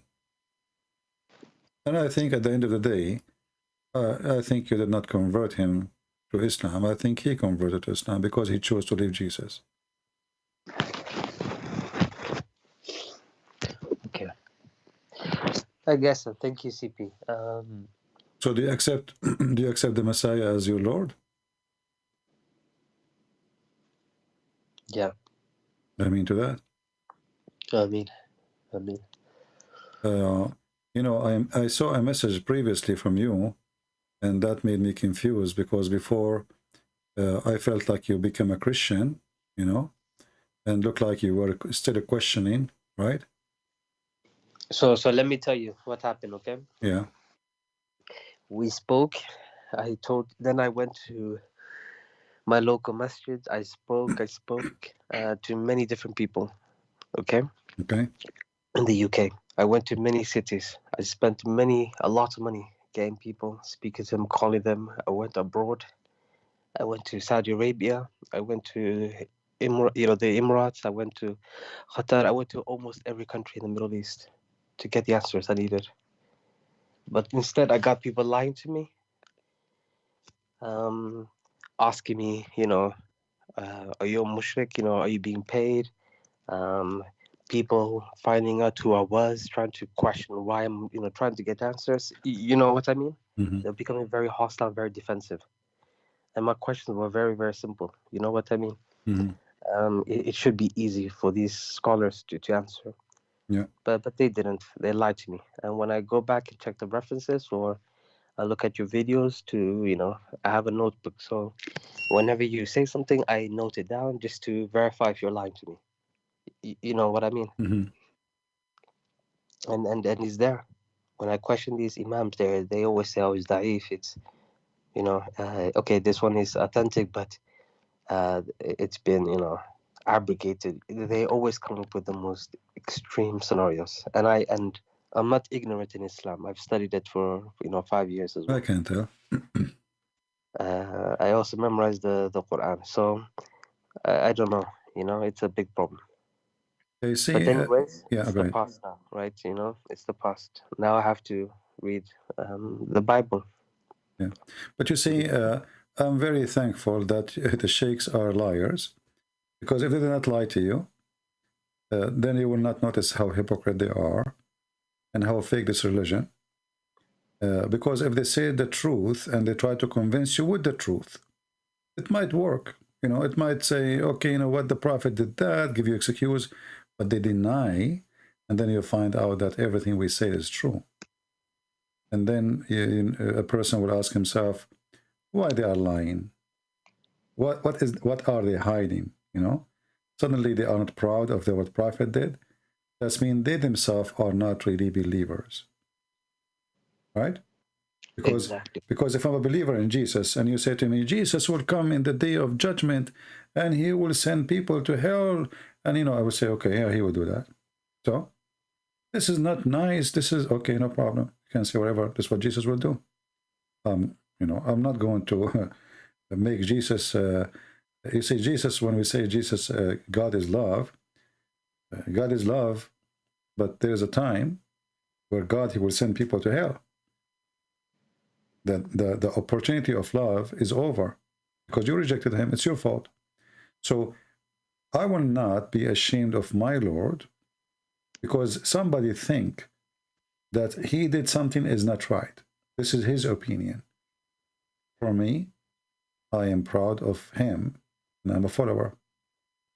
If a person, he says to me, in the Old Testament, your God, he ordered the Jews to go for war. I will not start giving excuses and, the story is there. And I agree with it. I'm not going to duct tape. It is what it is. Take it or leave it. Exactly. So a true believer is not a person who duct tape, because only those who duct tape, they are ashamed. That's why they are using duct tape to cover it up. And a person who is ashamed of something, practicing taqiyya, he is not a believer, and his God is not true God. Okay, Christian Prince. Okay, just okay. But what's? No, that's okay. No worries. Thank you for your time. Well, you're welcome, my friend. I'm happy for you, and be our guest always. You can contact me if you want to call and ask question. I will be happy to have you. And you can invite those people who you convert to Islam to join. They will leave. They will leave. I need to contact them. Yes, you're right. Yeah, all right. Well, thank you very much. And may the Lord bless you and bless your family. And we ask all the Christian here to pray for our brother here. I'm not going to say his name. We pray for him. We pray for his family.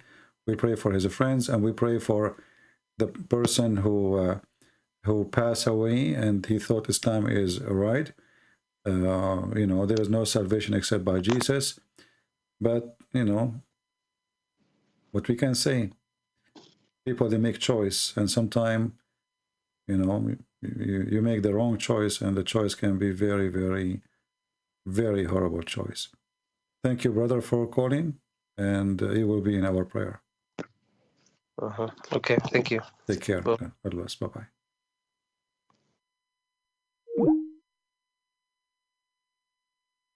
All right. Actually, I lost my voice. And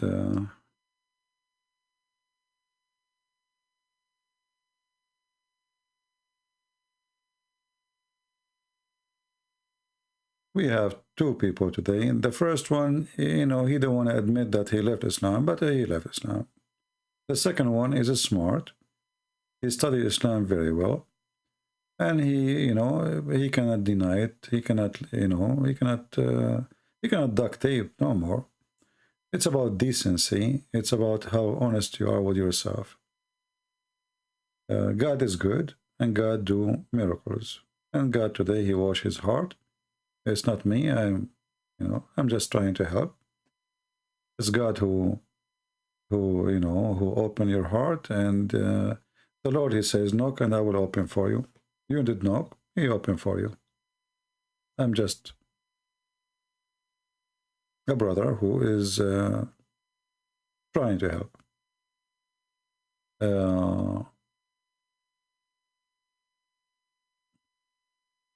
The first one, Moonlight, I don't know who is he, I don't care. Anyway, I mean, he is fine, the first one, but he, you know, some people, they try to, you know, they don't want to, I don't know, maybe he didn't want to be in trouble because he is going to leave Islam, but obviously he left Islam already. He laughed at the Quran, he laughed at Muhammad, he laughed at his stories, and yet he didn't want to say, I left Islam, you left Islam. Is it still here? All right.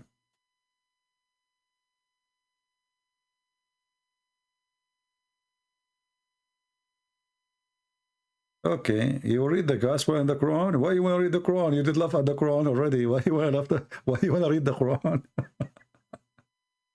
And yeah, you know, the problem is if you read the Quran, you will die laughing, my friend. The Quran is a book of, you know, it's good to read the Bible and read the Quran because the Bible will make you close to God. The Quran will be like a comedy time. You know, sometime when I'm driving my car, I remember a statement a Muslim, he says to me, like it comes to your head, and I laugh, you know. So if you are with me, you will be wondering why this guy, you think this guy is crazy. Why he laugh now? Nobody's talking, you know. Because Islam is a comedy. Islam is so silly. Islam is so stupid. So you remember how Muslims, they try to defend Islam in a certain moment, and it is a, you know, it's a piece of comedy. Like last time we have this guy Ultimate, you know, from Senegal. He called me and he is so upset, and he said, I did not say to you that that he did not take anything from the Quran. I said he did not take anything was from the Quran. He took from the Quran what it was not in the Quran. Suppose, you know, he's fixed it. So there's a lot of comedy come with debating Muslims. I feel sorry for them. They are, you know, trying their best.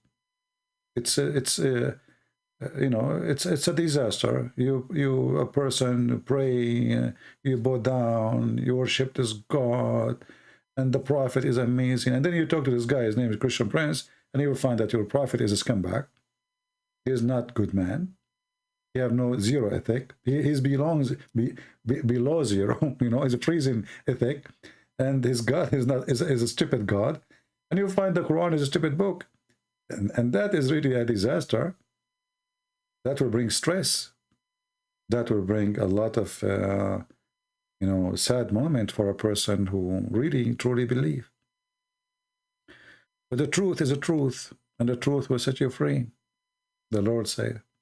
And today, our brother here, the truth set him free. So I want to say, guys, thank you very much for being here. We will change the title.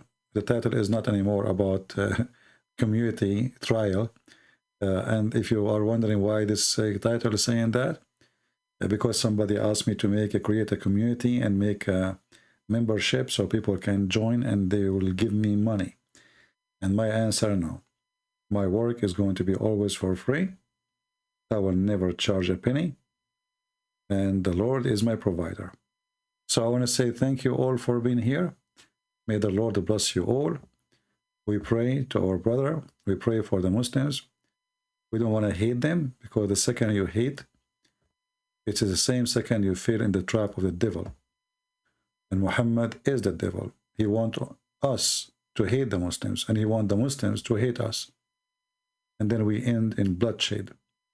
And the only one who will be having party is the devil. God is love, and the best of us is the one who love more, not the one who hate more. In Islam, the best of them is the one who hate more, not the one who love more.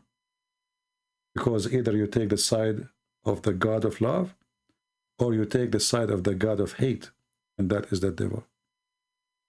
It's your choice. Thank you. God bless you.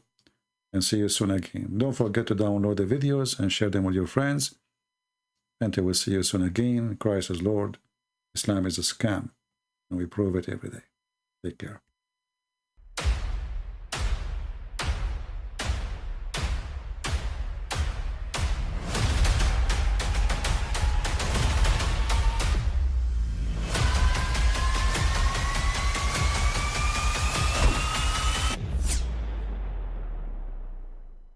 But I mean, again, he doesn't know who Gabriel is, right? Because he didn't come from an Abrahamic faith. The people of Mecca were pagan. Quran is mentioned. If this book was from other than God, they would have found in it many contradictions. If a book is without contradictions, that has no bearing on whether it comes from God or not. I've had phone books that are inerrant, but I certainly don't think God gave them. That we believe without understanding.